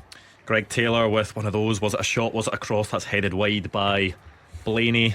Maybe not hitting the heights of last season, Greg Taylor. Well, he's a bit of a whipping boy. I think he's been a very, very good signing for Celtic. He didn't enjoy the happiest of international appearances for Scotland last time out, but I still think he's a fine player. Everything today has to be seen as well in the context of Tuesday night in Rome, Celtic playing Lazio. They've had a very poor Champions League campaign. You can argue however much you like, but 1 point from the games played so far on the night when they had an outstanding first half against Atletico Madrid. It's not a success story, and they will need to do much better in Rome on Tuesday. But first of all, they have to prioritise 3 points against Motherwell, and right now it's a struggle. A brilliant save from Liam Kelly. He's actually had to deny Stephen O'Donnell. It would have been an own goal. He'd headed it towards his own goal, but that one is saved by Liam Kelly. Well, knowing Stephen O'Donnell, I think they'll practice that every day in training. But we said earlier that for Motherwell to get out of here with anything, the goalkeeper will need to have a big day, and that boosts his confidence, especially when Mark's right. Well, I've been on the show and people have phoned in and given him a bit of criticism, want him stripped to the captaincy, want him dropped. So well done. I always would have went with him experienced. I think he's a good goalkeeper. Yeah, it was a Lewis Palmer corner that Stephen O'Donnell just didn't really deal with at the front post, did he? Went for a sort of diving header and somehow directed it on target, but it was a really good save by Liam Kelly. And there is a red card in the Scottish Cup. Bucky Thistle down to 10. Oh no! Second bookable offence. That's a shock away for Scott Adams after just 22 minutes. That's what the Bucky does for you. There you go. Makes you lose your head. There you go. That's your tip. Oh, that's not it's a a tonic. long way to go. That's not the tonic I was looking for. Yandanda drive turned round the post. You like that one, did you? That wasn't bad, was it? That was very good. I'm here all week. Yandanda had a drive turned round the post by Will Dennis in the Kilmarnock goal. Still pretty shy in front of goal most places in the top flight so far. Matt O'Reilly trying to get a shot away for Celtic, just kind of crowded out there as he did so. Well, it's that type of day for Celtic. They're just going to have to keep knocking on the door in the hope that they'll get in at some point. But dogged determination from Motherwell. Goalkeeper has had 2 exceptional saves so far. It's in the balance. Should we get some wrong answers on this teaser? Do you want to remind us of it, Hugh? Yeah. Since the beginning of the Scottish Premiership, 8 players have scored 40 league goals or more, and they're all still active in the Premiership. Who are they? So remember, the start of the Scottish Premiership, that was the rebrand. So 2013 onwards we're talking about. That's maybe catching a few people out. Derek FM has gone for Johnny Hayes. Not there. Of course, scored plenty before it was rebranded the Scottish Premiership, but it is from 2013 onwards. It's just confusing when they keep changing the name of the league. You remember that was all about the breakup of the Scottish League which was a terrific organisation, well run, but it was time for the rebrand, as you call it. So the SPL came into being then, or the SPFL rather. And I remember being inside Hampden as a working journalist, and I was there for 12 hours. And they did this, that, the other. You've been there, Andrew, you know how long these things take. And every club from the 4 divisions was there. And I came out, got the taxi at 11:30 at night. And the first thing the taxi driver said to me was, "What was happening in there, Hugh?" You know, and you think the whole of Scotland was waiting for the outcome. Are we going to have a brand new league set up, the end of the Scottish League, the beginning of the SPL? What was happening in there? Did you get your dinner? No. No food, no spread put on for you. It's the vending machine, isn't it?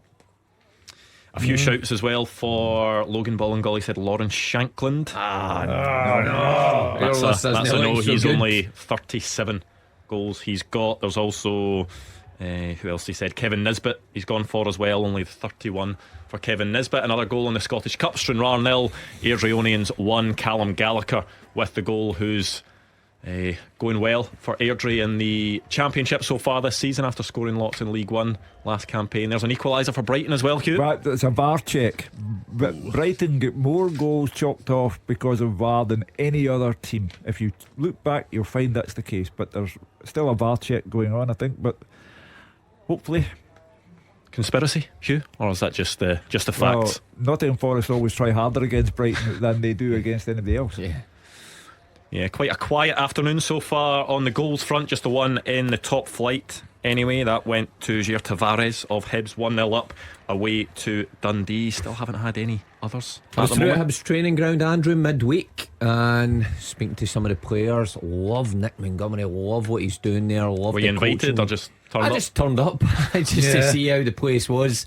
Apparently worked some very, very hard, and that's why I tipped Hibs today. A long way to go in that one, but I was there. You tipped them just because? Well, I saw the session. I saw some of the Okay. session, and it was great, and they were all enjoying it and thinking, well, this is 100% an away win. But we were playing against our reserve side, but the reserve side totally mirrored the first team. The way they play, that kind of 4-2-4 formation, and wide guys really high, and it's adventurous. And we've been critical because you need the players to play that way, but I think it will click for Montgomery sooner or later. Maybe he needs to get a few more of his players in January. He was at Montrose last night and he says to me before the show, I fancy Montrose big. But I mean, Montrose against Edinburgh City. What a setup they've got. Aye, Montrose dressing head high. rooms, 12 pegs. Have you been to Links Park? Years ago. I've got to say, it's the way to do it. See it, youth football, long journey for our boys in Montrose. 8 Domino's pizzas. There you go after it. A great gesture. It was a turning point. We all know how dear Domino's is, so that's no cheap. True story. Links Park was actually the turning point of my Wraith career with Jimmy Nicholl. Yeah. Yeah, he was. And the one you sat on the bench? No. He was. I think we got them the cup or something. I hadn't played. Jimmy was under severe pressure, not winning games. Obviously, prolific goal scorer, not scoring goals. And this is a true story, and now this is a clean story. He actually. You also realise that any time Gordon Dalziel tells a story, he has to emphasise at the start. This is a true story. This is a true story, right? And clean. He asked me. This is always good. As we went in to wash our hands in the toilets, he asked me a question. It's clean, right? True. I'm not going to put a punchline in. He says, "Will you play for me tonight? I need a result." And I think I scored 3, and we went on to bigger and better things. And What Jimmy, do you mean he asked you, will you play for me? because Jimmy and I were at loggerheads when he was a new manager. Jimmy didn't like me, I didn't like Jimmy. That's not your choice not to play. No, but Jimmy maybe thought I'd been an experienced player, that I would have done probably an Aberdeen against Celtic wouldn't tried, right? Sort of thing. He's going, are you a Don against Celtic, or are you a Don against Rangers? I says, I'm a Don against Rangers, Jimmy, get me out there. You scored 3. And we went on a unbeaten run, won cups and everything. And the moral of the story is all because of me. Get somebody from Wraith on to Guarantee verify that. It's 100%. Chris, dig into that. Wraith v Montrose. What year's that? 93 again. It's one of my songs. He played my top 10 on the way down the team bus. I'm just thinking of Ibrahimovic's biography. It was called I Zlatan, wasn't it? Yours could be I Dazzler. I know that I tell an odd fib or two, right? And really? I'm first to admit that, right? Put my hands up. But when I tell a true story, it's from the heart, it's sincere. And that was a true story. And Jimmy Nicholl to this day we'll find out whether it's a true story or not. Jimmy Nicholl to this day still thanks me. Right, get Jimmy on. Somebody must have Jimmy's number. Jimmy and I love it. Well, I ended up the captain. You know how you lift trophies and that when you're a captain of clubs. You just don't do a huddle for 5 minutes and trophies. How many trophies did you I won lift? the championship. I won the championship. You don't get a trophy. Yeah, you get a massive trophy. I thought you just get a pat on the back for that. Big trophy, along with the League Cup trophy. I was trophied out my head at one point. Let me tell you. I bet you were. Cumnock 0, BSC Glasgow 1 in the Scottish Cup. Alistair McComb with the goal in that one. BSC Glasgow had a decent run to the was it the fourth round a few years ago? They came up against East Kilbride. I'm just wondering, 1 goal in the Premiership, 5 games. Is this the consequence of a 2-week international break? Do they all find it hard to pick up where they left off? It's the cold weather, Hugh. That's it. Players aren't warmed up yet. They'll come to life in the second half. Yeah, I agree with Mark. I'm sort of, I know that sounds funny, but I think that there will be more goals in the second half. Yeah, well, a little bit rusting issue. They've worked a lot. For instance, Motherwell would have worked a lot in, formation, getting behind the ball, trying to, close down certain areas of the pitch, not let Celtic go and dominate them. And so, yeah, I think second half we'll get a feast of goals. We'll hold you to that. Feast of goals. Alloa don't want to be on the end of a shock. They have equalised against Dunbar United. Kevin Colley with the goal. Well, that's it. When we go back to Aberdeen Darvel last season, my old pal Ian McCall last night, Clyde 2, Genefield Swifts 0. That's a big result for him because he suffered a 4-0 caning in his first game last Saturday against East Fife. So didn't want a cup shock on top of that. I wondered at Trinent Juniors against Forfar Athletic. Nothing happening just now, but could that be the one after what Trinent done to East Kilbride, who are flying high? That could be a shock in the cards, perhaps. Potential there, certainly. Still, it's just teams not really getting going, is it, so far, Hugh? Well, they get 1 goal, Hugh. One goal in 5 games. Hurry up, I'm running out of stories. Well, I'll need to start telling lies shortly. We'll have to take the Wilson philosophy on this one. It's the cold weather and all will be better after the interval. But more than half an hour gone, 5 games, 1 goal. Yeah, David Friel reporting from Celtic Park, just saying Motherwell unable to really keep a hold of the ball when they get it, and you are limited on the ball at Celtic Park. You need to try and make the most of it when you can. Yeah, but Motherwell will have a tactic of staying in this game, and Mark's right. When you go there, you'll be thinking, right, just get through the first 20 minutes, then we can work from there, get to half time, we can sit down, we can have a chat about can we be a bigger threat going forward. So it's all about plans and tactics for Motherwell. For Celtic, it's basically breaking them down, getting the first goal, because if they get the first goal, then we'd all imagine they'll go and win it comfortably. Stuart Kettlewell would love a draw, wouldn't he? I mean, take a draw now. Oh, he'd walk away from Celtic Park right now, down the road, leave David Friel sitting there with his report. Yeah, but that's right about Motherwell, what they've been working on in the international break. Obviously, being compact, more compact than they've been in the last 9 games, with that 5 across the middle of the park, being hard to play through, and by the sounds of it, they're achieving that. But of course, when you win the ball back, you need to have an out ball, and if you don't, and you invite a team like Celtic onto you time and time again, they are going to get chances. Guys like Kyogo and Palma and Yang or Riley are eventually going to take one. Or you look at the bench and you've got your Turnbulls who can put one in for distance. I wonder what Telio, if he comes on, what he can offer. So it's going okay just now for Motherwell, but the longer the game goes, the deeper you sometimes get. If I were David Turnbull, I would think, I've shown this season on several occasions that I can score. And he's sitting there on the bench watching Celtic, 35 minutes gone, and in need of a goal, and his name must be going through Brendan Rodgers' mind. I think what Brendan Rodgers says midweek at the AGM, that he'll look to trim the squad in January. I'll be surprised if Turnbull isn't one who actively seeks to move on, and Brendan Rodgers maybe agrees. Contract up at the end of the season. Yep. Is that right? Yep. Yeah. So I think his time's come. I think he'll be frustrated, and I think he's worth having about, but I think he'll be frustrated and want more game time. Aurora Rangers 1, Pollock 0 in the Scottish Cup. Jordan McRae with the goal. Falkirk also 1-0 up against Formartine United. Ethan Ross scoring for them. There has been a bit of Motherwell pressure as well. They had a corner that was cleared. They also had another Hart. Joe Hart found himself in no man's land. It was Stephen O'Donnell then tried the lob. That one was cleared by Cameron Carter-Vickers. Then Dan Casey over the bar after that. A decent chance for Motherwell.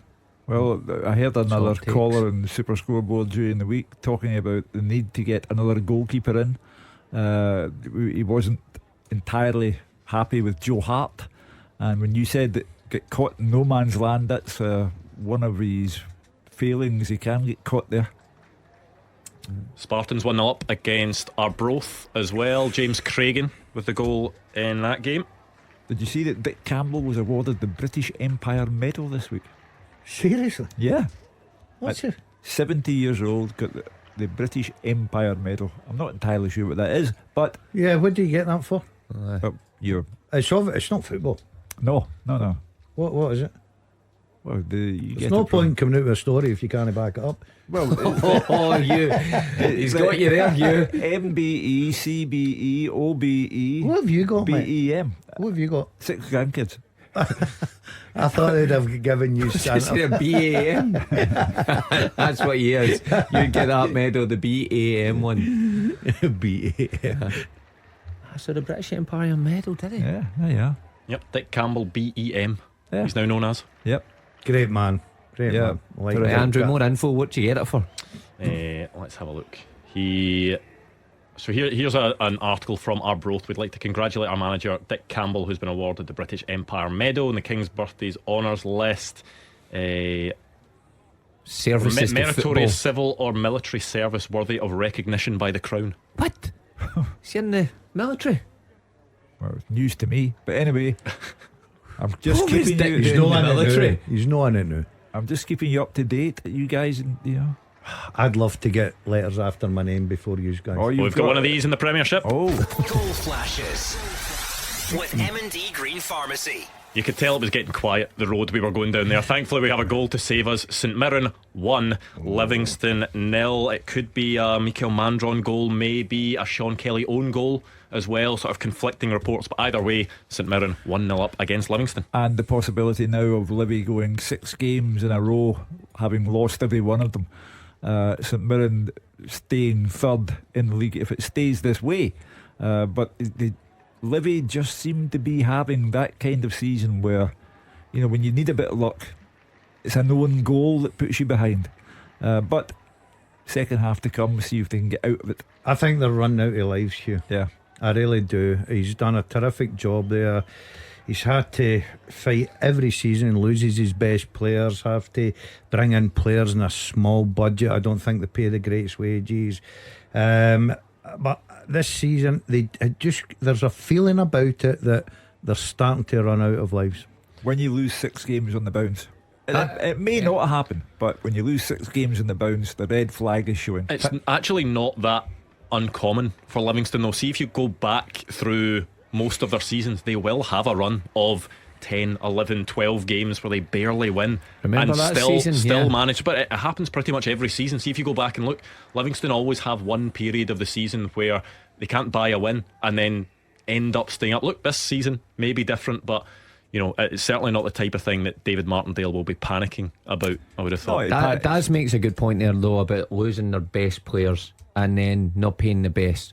I think that then catches up with you when that goes over a spell or 5 or 6 seasons, and you're maybe surviving season to season because you've still got some quality in there. But the more it gets watered down, there's always going to come a point where in your recruitment you're getting substandard players to keep you in the Premiership, and we may just have hit that point for Livy. They may prove us wrong again, but on recent evidence I'm not seeing many players who can drag them out of this hole in that squad.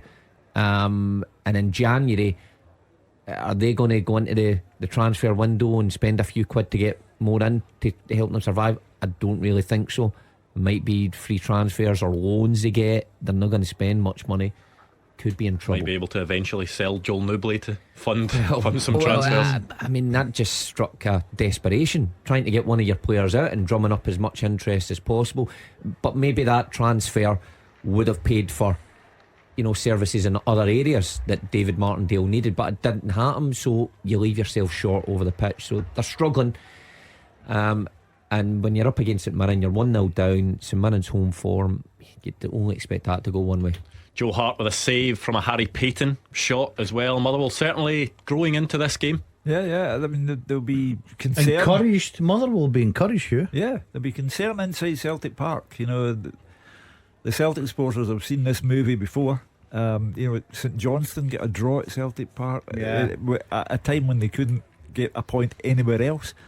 It would be an astounding blunder if Celtic were not to win at home today. It would hand Philippe Clement a very big boost ahead of the game at Pittodrie tomorrow. They are clearly not showing enough imagination, guile, call it what you will, to get themselves in front against Motherwell. The only thing I would say, Hugh, there's still a long way to go at Celtic Park. I'm sure you said that on the day that it was Celtic. Okay. But then it's also been said on other days where Celtic have gone on to score 4 or 5. 4 years ago, Hugh's been saying this, and he got St Johnstone. He still brings that up.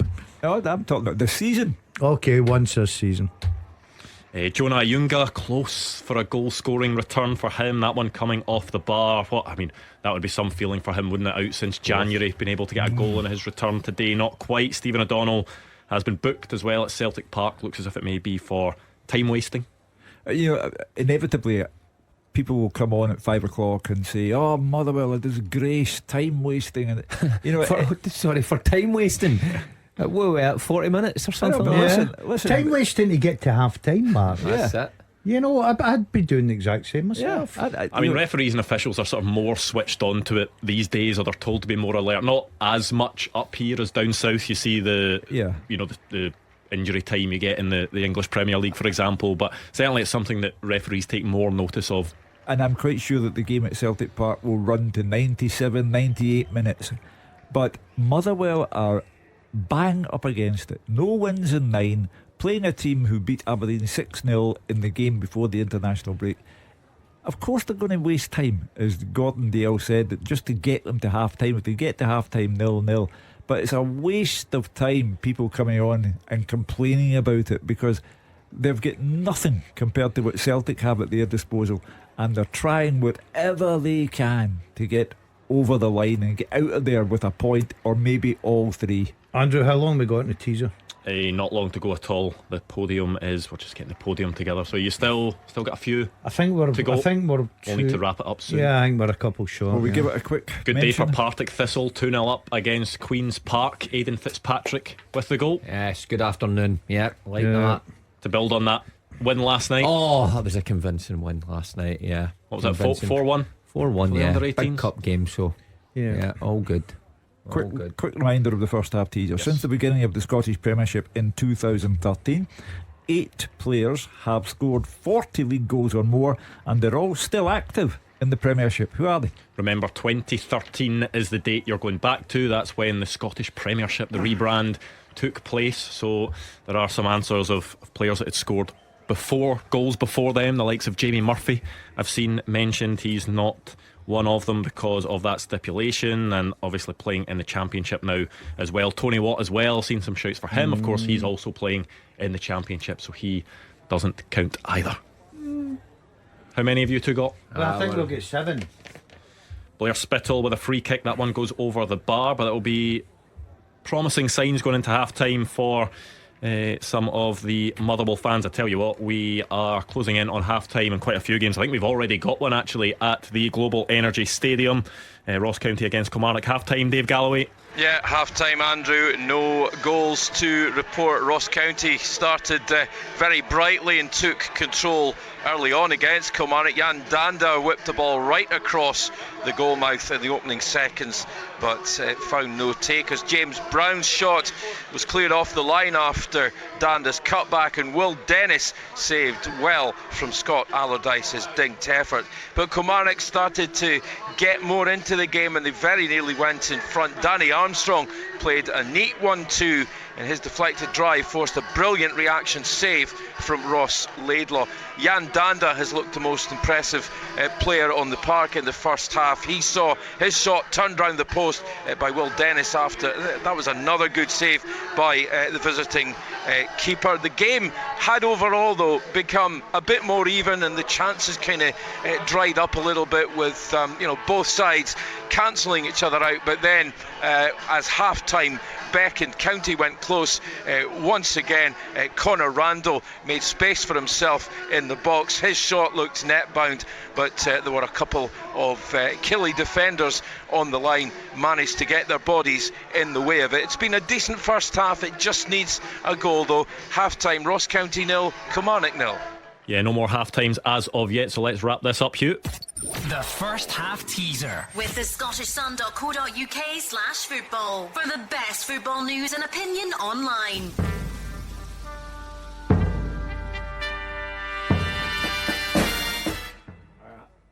I have to tell you that Ant and Dec got all 8, so you're under pressure here.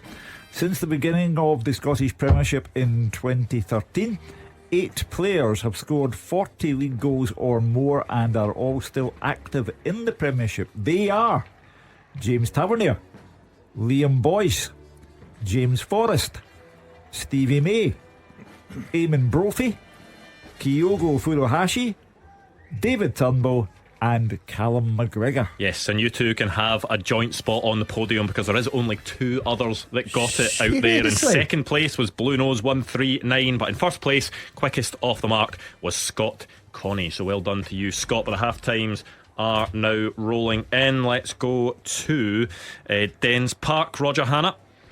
Yeah, it's Dundee 0, Hibernian 1 at the break, Andrew. This might be the day Jair Tavares' Hibernian rebuff is complete.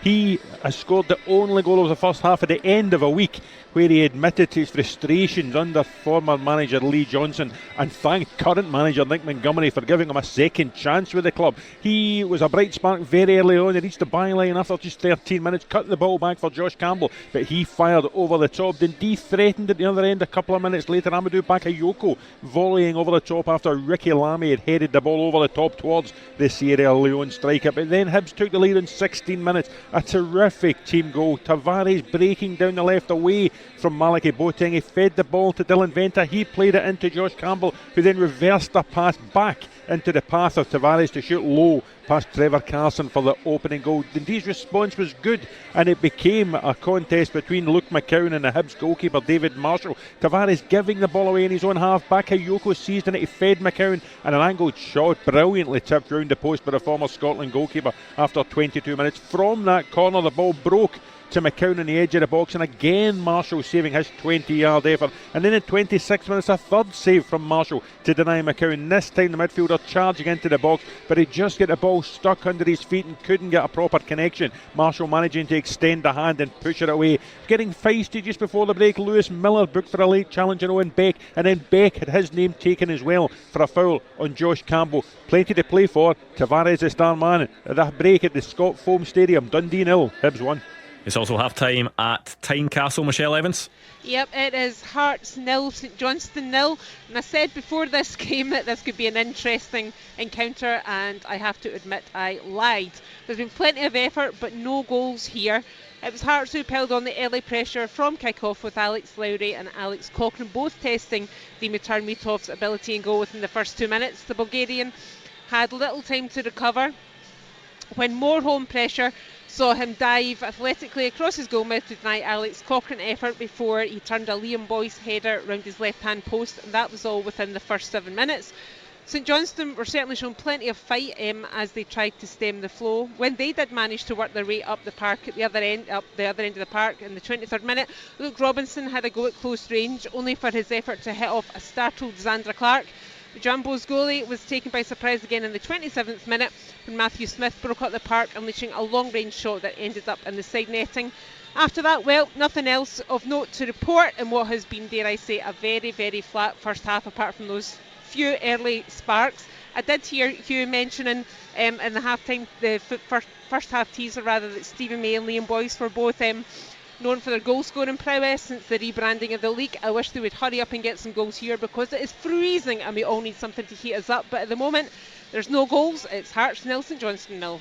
Half time at Celtic Park as well. David Friel has the story. Half time, Andrew. Celtic 0, Motherwell 0. Plenty of frustration for Celtic, plenty of encouragement for Motherwell, who are making a real game of this. Celtic have dominated with about 80% possession, but they haven't tested Liam Kelly anywhere near enough for all the ball they've had. I'd be amazed if David Turnbull isn't sent on for the second half to add more of a goal threat. Obviously Odin Holm got the nod ahead of him, but he's been pretty much anonymous, and I think Turnbull will play a big part in this second half. Celtic, as I said, dominated. They have had chances. Mattarelli, the first one in 8 minutes. Lewis Palmer has seen so much of the ball. He combined with Greg Taylor on the left, picked out O'Reilly, but his first time shot was palmed away by Liam Kelly. Celtic kept probing, they kept pressing, they forced corners, they got it wide. Yang saw a lot of the ball too. So many crosses in the box at Motherwell have been really organised, compact. They've defended their box really, really well. There were half chances for Celtic. Greg Taylor had one block, Callum McGregor also had a shot block. But the best Celtic effort at first half actually came from Motherwell right back Stephen O'Donnell, who almost scored an own goal midway through the first half. Lewis Palmer's corner was flicked on by the fullback. Liam Kelly had to make an unbelievable save to claw it away from the top corner. Motherwell's game plan, as expected, was based in defending, but they did carry a threat. They had 2 great chances in 35 minutes and a couple of seconds between them. Joe Hart coming out for a long ball, it was caught in no man's land. Stephen O'Donnell, the ball fell to him, he tried to lob Hart. Cameron Carter-Vickers had covered well, he cleared the ball, but that then fell to Dan Casey. He had all the time in the world but fired over the bar. Hart then made another save from Harry Payton before half time as Motherwell pressed and forced a couple of corners. Brendan Rodgers, he doesn't look a happy man. He'll be expecting a lot better in the second half, but it's so far so good for Stuart Kettlewell and Motherwell. Half time, Celtic 0, Motherwell 0. And finally half time in Paisley. Lindsay Heron. Yeah, half time here, Andrew. St Mirren 1, Livingston 0, and looks like normal service resumed here in Paisley for Stephen Robinson's side, but my goodness, Livingston must wonder what's going to happen to them this campaign. They started this match so well, really took the game to St Mirren, really lobbing a lot of crosses into the penalty area. Bruce Anderson might have scored in just 6 minutes when the ball dropped to him on the edge of the area, but shot over the top. And Michael Nottingham had a header off the bar after Sean Kelly's corner was whipped in from the right hand side. St Mirren really not looking too clever at that stage, not really involved in the game, but all of a sudden they came to life, and Greg Kiltie was the man who inspired it all on the left hand side. He'd been working pretty well in that area, and then his ball in 38 minutes wasn't properly cleared. Mika Mandron and Nottingham slid in together to try and win it. The ball ended up in the back of the net. Mandron claiming it as his 7th of the season, but it might have been an OG, which would just put the tin lid on it for Livingston at the moment. A couple of minutes later, Oyunga headed just off the top of the crossbar, and what a comeback that would have been for the big striker, having been out since January. And Saints were really finishing the first half with a flourish. They're looking really pretty good here at the moment. Good for the 3 points, and the misery looks to continue for Livingston. Half time in Paisley, St Mirren 1, Livingston 0. We'll give you a full roundup of the half-time scores next. The fastest goals, the expert opinions. This is Clyde One Super Scoreboard. Half-time scores in the Scottish Premiership: Celtic 0, Motherwell 0, Dundee 0, Hibernian 1, Hearts 0, St Johnstone 0, Ross County 0, Kilmarnock 0, St Mirren 1, Livingston 0. There is plenty of Scottish Cup third round action as well. I'll give you some of the highlights from the first half. Annan 0, Dumbarton 2, Brora Rangers 1, Pollock 0, Cumnock Juniors 0, Broomhill 1, Dunbar United 1, Alloa Athletic 2. Falkirk 3-0 up against Formartine United. It's Morton 1, Bo'ness United 0, Partick Thistle 2, Queen's Park 0, Queen of the South 1, Dundee United 1, Spartans 1, Arbroath 0, Stirling Albion 0, Cove Rangers 1, Stranraer 0, Airdrieonians 1. We'll give you the second halves up next.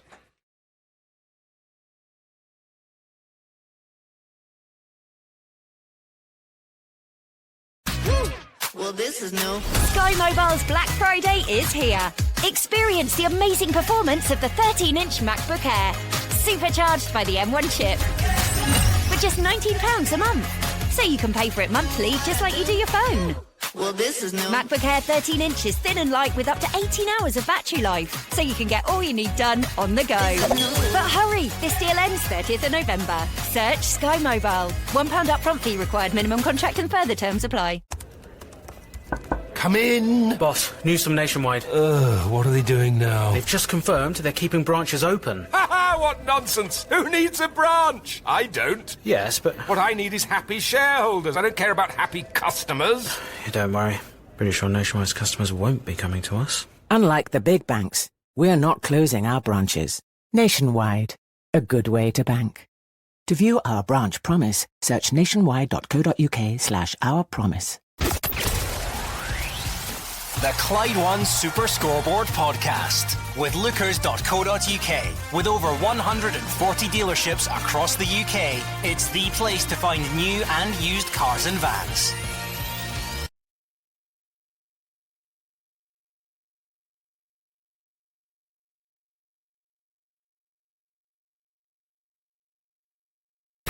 Scottish football's league leader. This is Clyde One Super Scoreboard.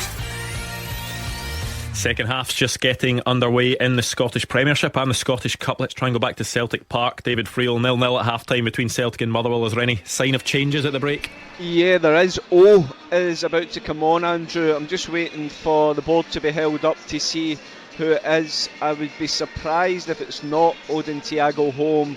As I said in the half-time report, he's been pretty anonymous. That would obviously mean a change of shape slightly for Celtic. I don't see Thiago Holm out there, so it looks like O will be coming on to play alongside Kyogo in attack. He's just waiting to come on the pitch just now, so we'll see how that pans out. But yeah, I think Celtic can understand really Brendan Rodgers. So many crosses coming into the box, not enough of a presence there at all. And yeah, it is Odin Thiago Holmes who's coming off, and Kyogo he's hardly touched the ball really, Andrew, so I can understand why O is coming on. The second half's just about to get underway. Clyde One Super Scoreboard Goal Flashes with M&D Green Pharmacy. Get your prescription delivered straight to your door free of charge. Yes, Odin Thiago Holm is off. O is on. An interesting one. Brendan Rodgers said a couple of weeks ago about Odin Thiago Holm, maybe felt he didn't do enough in one of his appearances, and clearly feels the same again at half-time today. Well, he's doing nothing to enhance his reputation at Celtic Park, and even this early in his career he's struggling.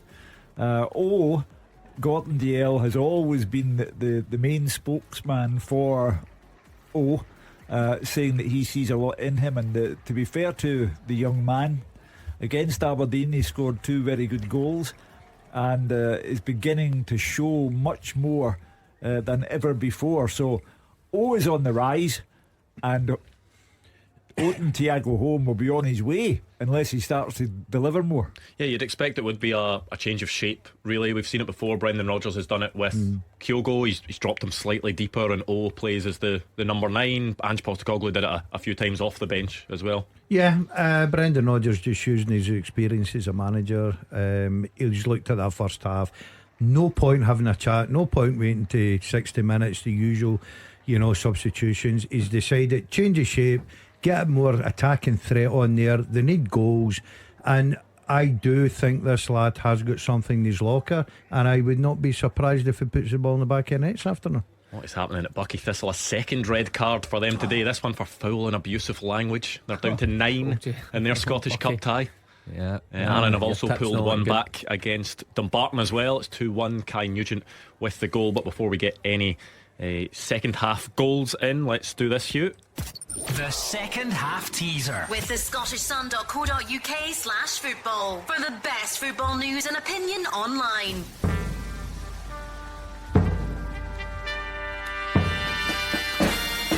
I have to say, I think this is very hard. Ant and Deck were great first half. They got all 8 answers. But I have played alongside Andy Webster and Peter Crouch. I've been managed by Tony Pulis and Roberto Martinez.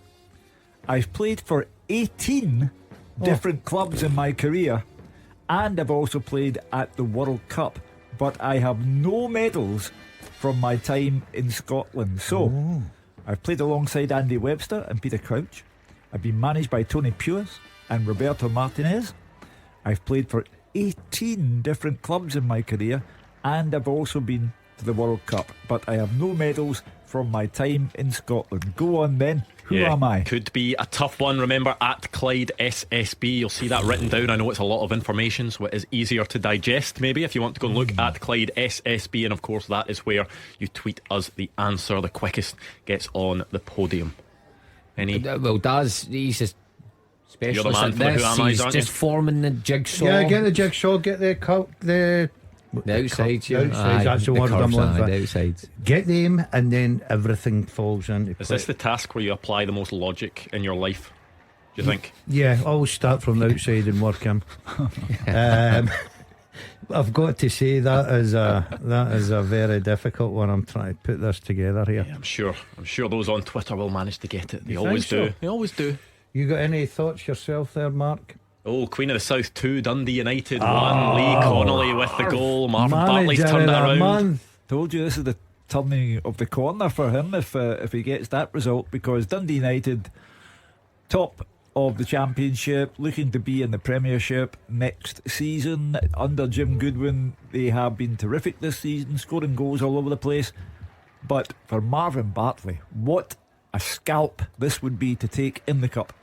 Andy Considine has come off injured at half-time for St Johnstone. Tony Gallagher on for him.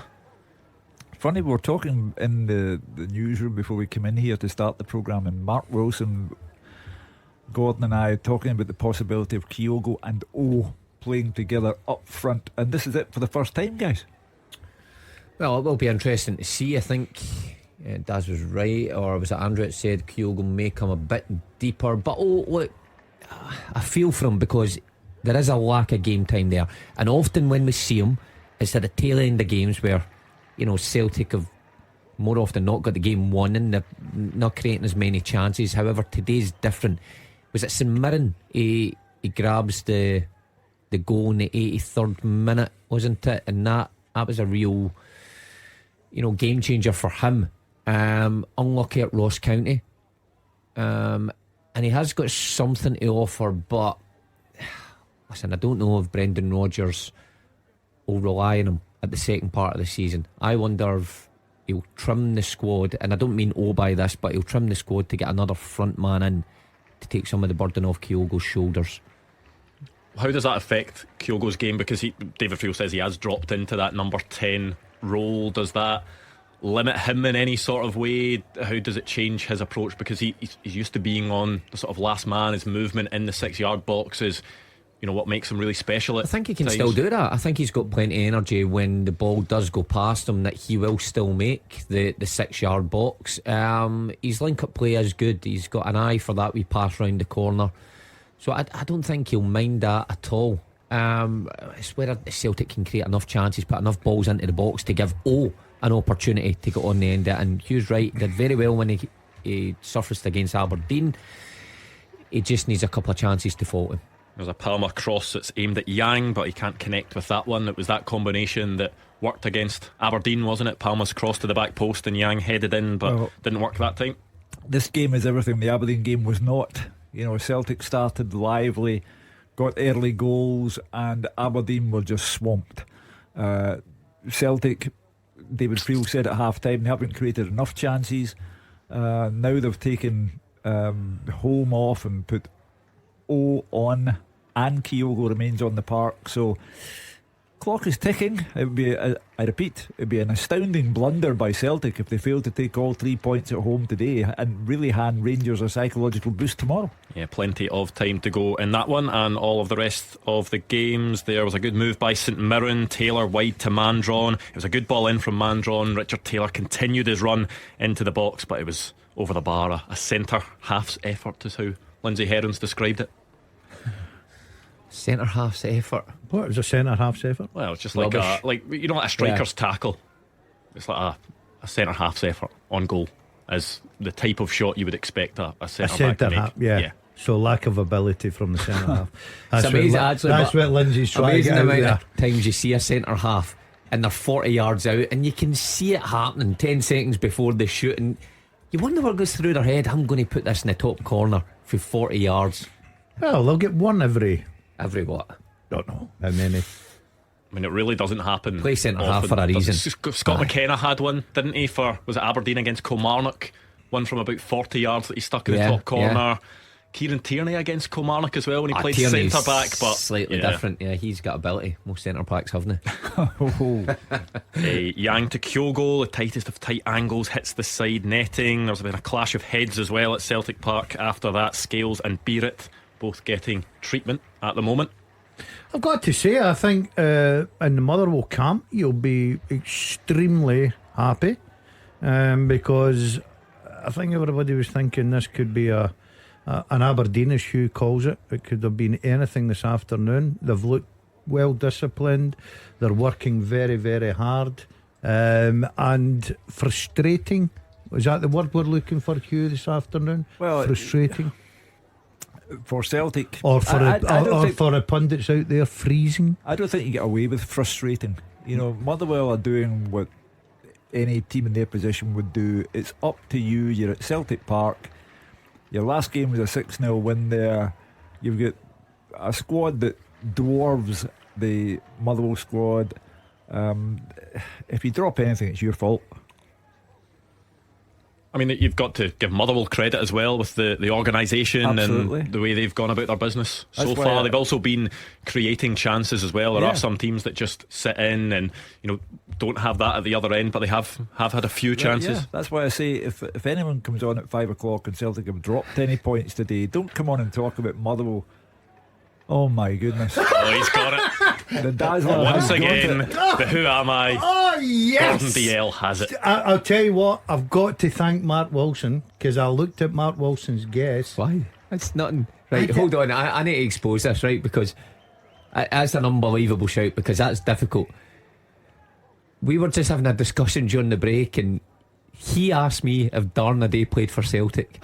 Now, if he didn't know Darna Day played for Celtic, how could he get that name? Hold on a minute. Out of all those, just to let the listeners know. You know what I mean? Yeah, you get where I'm coming from there. Right, hold on. Let the listeners know out there the answer to the teaser's not Darna Day, right?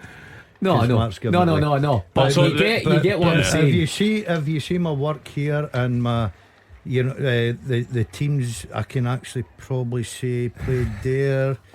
What has given me a lot of joy, by the way, is teams like that. That's where he played with him. Where? Yeah, that's where he. Really? I think he has. By the way, what's given me a lot of joy is the fact that about 30 seconds before you had it written down, someone on Twitter did get it before you. So you weren't first in. I don't really care. That's an amazing shout. And I'll tell you what I'm going to do, right? And he will witness. I have not been at my phone. Have I been at my phone? No. Thank you very much. I don't think so. There's no paper lying about anywhere with an answer on it, is there? No, which suggests that the work could have been done before the question was even asked. If somebody slipped him the answer, this is it. That's a bit rude saying that. So what you're saying is, once the answer comes out, let's dig into this guy's career. I was going to say, was this a sort of brown envelope situation? But you wouldn't be giving away money, no chance. Do you honestly think I'd give away money again? But again, I floated the idea. Chris and Daz didn't they go on at the start? Now, by the way, there's teas and there's coffees and there's quality streets exchanging. And Chris, you've been outed. And he's nice. Daz is nice to Chris now. I think Chris, he says, listen, go easy on me a bit on air and I'll sort you out. He'll be back at Tesco by Monday. This is we've got one of these. And now a word from our podcast sponsor, Lookers Motor Group. They've got Jaguar, Land Rover and Volvo showrooms across Glasgow and the West, so you can find the new or used approved car that's right for you. The Land Rover showrooms can be found in Motherwell, Darnley and the north of Glasgow, with their Jaguar and Volvo showroom found in Hillington. And right now at lookers.co.uk you can browse and shop 24/7, value your part exchange, order and take delivery from the comfort of your own home. Every approved used Jaguar, Land Rover or Volvo comes with a minimum of 12 months warranty, roadside assistance, MOT test warranty, an independent mileage and service history check, software updates and lots more. Check out lookers.co.uk to get your new or used approved Land Rover, Jaguar or Volvo today. Now back to the podcast. At Holiday Inn Express, the best meal of the day is always included as part of your stay. Rise and shine with a muffin and croissants galore. With a buffet this good, you'll come back for more. Try excellent eggs. There's fresh coffee too. Or a hot English brekkie. You do you.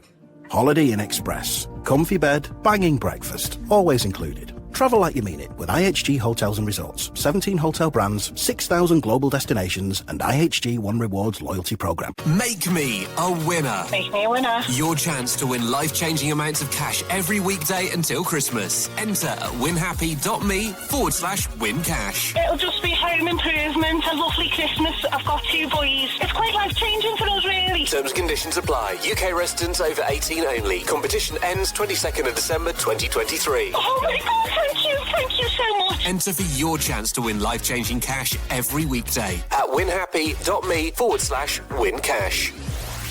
Goal flashes with M&D Green Pharmacy. Dundee 0, Hibernian 2, and it's a Lewis Miller header from a corner. It is looking good for Hibs and Nick Montgomery today. It's not looking good for Dundee. A long way back from that, and I don't think Tony Docherty's done well, but this looks like one that's slipped away from him. So Nick Montgomery, he got his first win before the international break, and the Hibs revival is now looking as if it's underway.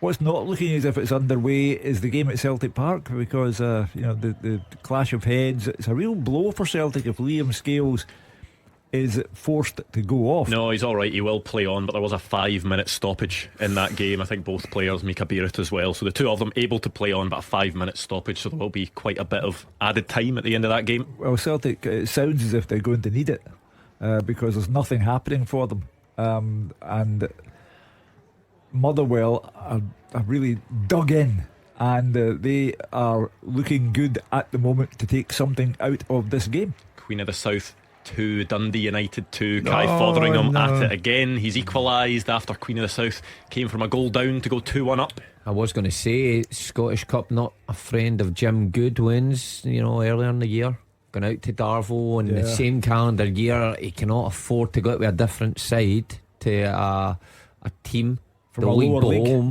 again, but they're back in level terms. That's going to be a tense finish for both managers. Peterhead 1, Ayr United 0. Kieran Shanks on the score sheet. Well, that's a blow for Ayr United. Again, a club from league beneath them. Not what was expected, but time to go, as there is for everyone. But the Liam Scales injury, the 5-minute delay.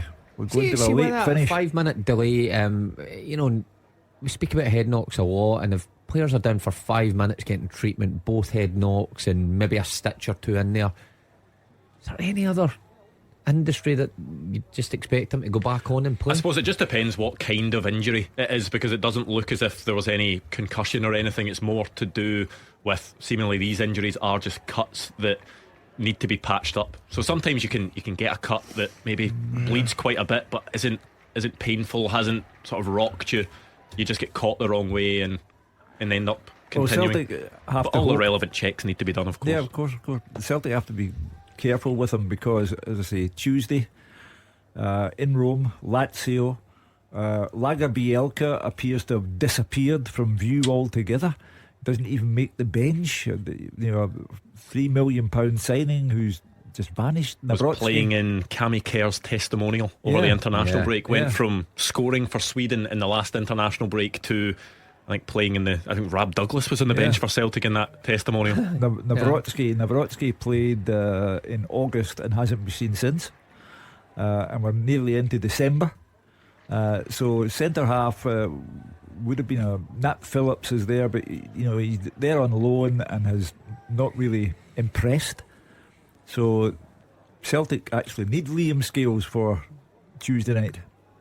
Yeah, I mean, I think with the Nat Phillips loan was really sort of a short-term thing to plug a gap, wasn't it? With Lagerbielka and Nawrocki out, but you know, if Lagerbielka isn't fancied, which appears to be the case at the moment, certainly there are some signals towards it. You wonder what then happens in January with Nat Phillips only on a short-term loan. They look like they're one or two not fancied just now. Kobayashi, they'll talk about him going back to Japan. It's got to be a big January, Hugh. Yeah, it's got to be a big January for Celtic getting players out. It's a big November at the moment, because they are looking as if they're going nowhere against Motherwell, and the tension's on now. Yeah, Liam Kelly's only really been forced into one save, and it was from a Stephen O'Donnell header. One, tough save, I would say. It's from Stephen O'Donnell's header. Yeah, I think I said earlier that he'd be a busy man and they're going to rely on him. Well, you're right. Only one stop in an hour, just over an hour at Celtic Park, tells the story. Celtic, plenty of the ball, not creating anywhere near enough. Goal flashes, please, with M&D Green Pharmacy. Hearts 1, St Johnstone 0, and Craig Levein not getting the better of his old side at the moment. Liam Boyce on the score sheet, and that would be a big win for Hearts if they're able to hold on to it with around half an hour left. Well, say, Stephen Naismith has his critics, and he's been looked at in terms of the job he's doing as manager. So 3 points for him. It's a vital thing today, because he can't have the old man Craig Levein coming back and beating him. People would then draw attention to Stephen Naismith and what he is or is not doing. So it's a big afternoon for him. Maybe not going to be as straightforward for Hibs as we thought. 2-0 up, but Lewis Miller has just been sent off for a second bookable offence. Quite a week for him. I think he was man of the match as Australia beat Bangladesh 7-0 during the international break. He then scores for Hibs and then sent off today. Speaking of people who were man of the match in midweek internationals, Mikey Johnson was man of the match for the Republic of Ireland. I just wonder, as this game continues to go nowhere for Celtic, if there's an appearance, a rare appearance in the offing for Mikey Johnson. So you think there's no breakthrough here, Hugh? You going early today? Yeah, 0-0. 0-0. Yeah, maybe a sign of how it's gone. Lewis Palma just a few moments ago got into a decent area in the box, but just slipped as he went to play the ball across the face of goal. What about yourself, Daz? Unfortunately, I think because of certain areas of the pitch where Celtic are very dangerous, I think they'll get a goal. Well, Celtic do need a goal, and they're turning to one of the joint top Premiership scorers. Turnbull. And David Turnbull is about to come on. Well, Mark made a case for Turnbull leaving the club in the January window, and he's probably correct. But if you keep on scoring goals, if he scores another one today and gets Celtic out of the fire, then why would you let him go? I suppose with 6 months left on his deal, it may be out of Celtic's hands in terms of someone may come in and try and agree a pre-contract with him. David Turnbull's appearance here, for me, Andrew, signifies the fact that Brendan Rodgers has looked at the game and thought, there isn't a goal in us, and I'll need to see if Turnbull can work his magic. So I think the Celtic manager is showing his concern with half an hour to go. You just wonder who did they say who's got to take off there? Sorry? No, not yet. I think it's just about to happen. That's a very interesting one. Penalty to Celtic. And they will have the chance from the spot. Liam Kelly brings down O, and from 12 yards Celtic will get the chance. Liam Kelly, to take what the did lead. we say? You got to love you. Well, you see it, you're banging on. He said, I think Celtic will. I just like to throw the rod out there, and I swear you just love the bait. Well, on you go, shuggy, boom. I mean, Celtic's recent record with penalties hasn't been great, has it? Louis Palma took the last one and did very well with it. But bring on Turnbull, he'll score. Oh, he missed the post, didn't he? Yeah, it was a good save initially from Liam Kelly. Mugabe clearance, but then took down O as he was about to score. So you wonder if O has the courage just to grab the ball and take it. Has taken penalties before for Celtic. Did he take one up Celtic. at Dingmo? Am I right in saying that? Potentially, I'm sure he took one towards the end of last season. He's definitely taken one at Celtic Park. Right, okay, that was not near Dingwall. Hattati took a couple and was far from convincing, but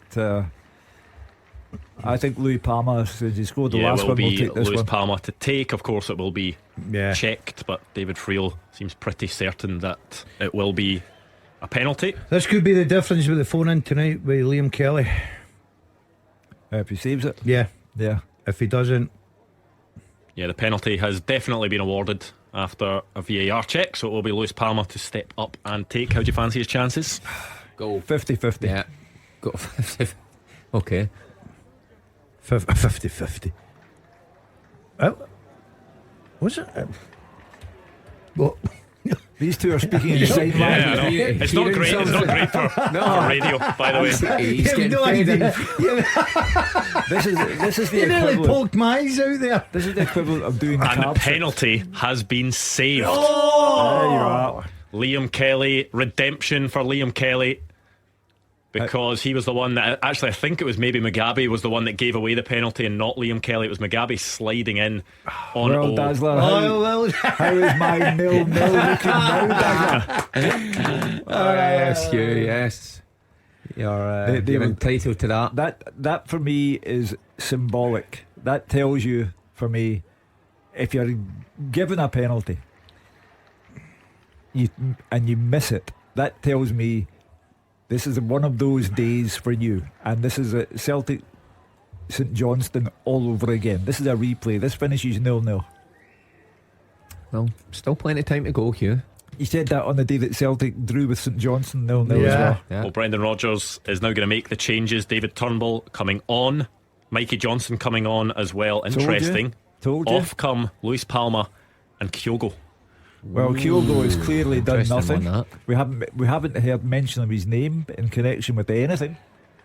And I thought that Mikey Johnson might feature, but it's signs of desperation now from Brendan Rodgers. He's tried everything and nothing is going for him. Well, let's take a look at that teaser again. The Who Am I, Hugh? Yes. I have played alongside Andy Webster and Peter Crouch. I have been managed by Tony Pulis and Roberto Martinez. I have played for 18 different clubs in my career and I've appeared at the World Cup, but I have no medals from my time in Scotland. Who am I? Gordon DL has it. There's a few answers coming on Twitter. Quite a lot of people going for Ricardo Fuller. Oh, I see what they've done there. Stoke. But it's not Ricardo Hearts. Fuller. David has gone for Colin Kazim Richards. Nope. I remember him, I help you. Greg's Gardens has gone for Nico Cranchar. No. And William Bailey has gone for Marcus Bent, who not played in Scotland. No. There are a couple of shouts of players that definitely haven't played in Scotland. Lee Hendry, another shout in there. No. It's Good not player, Lee Lee Hendry. Henry. You've just got to start from the outside and work in. That's a tactic. What does that even mean? Well, it's like a jigsaw. Where do you start a jigsaw? I know, but it's the corners. So what have you put as the corners? What's the clues in the corners? I write down the players. Right. I then write down the teams. Okay. And then I write down sort of a roundabout who played with who, and then the answers. And it seems to be working. Certainly is. Low shot by David Turnbull is saved. You know that when David Turnbull is on the pitch, he's going to let fly on a few occasions. This one is stopped by Liam Kelly.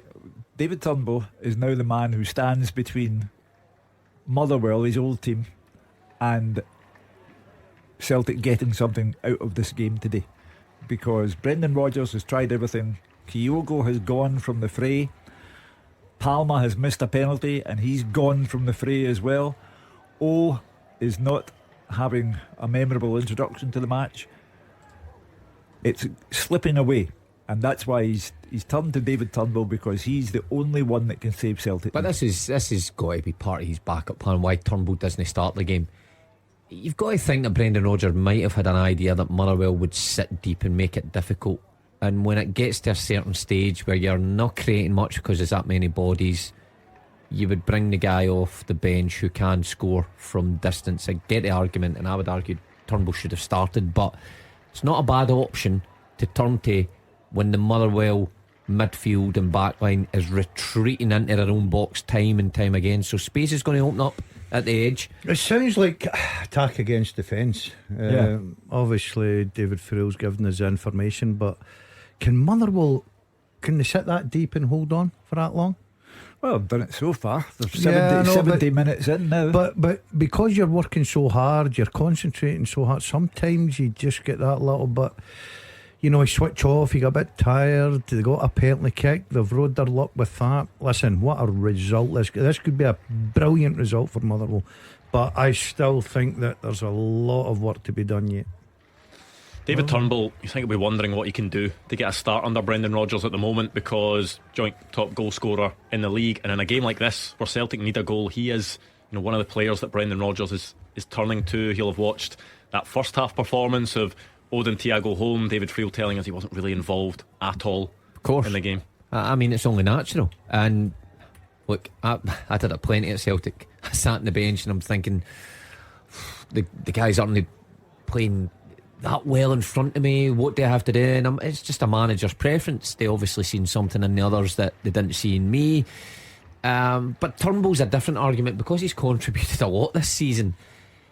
He must be starting to think, you know, my game off the ball must not be what Brendan Rodgers wants, because Holmes in ahead of me, and you know, Hatate's been brought back into the fold. So on the ball, he's very good. He makes things happen. He's good at set pieces. He scores goals. It's got to be off the ball is the problem.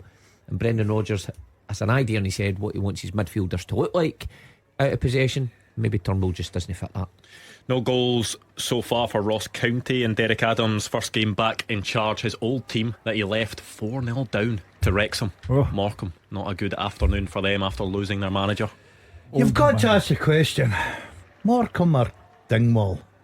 I think there'd be more to do in Morecambe, didn't I? Well, he says that he didn't even think about selling his house in Dingwall, didn't even rent it out. It's been lying there for 9 years. Oh, dampness. So he knew he was going back one day. It's been lying there for 9 years. 9 years, with the heating on.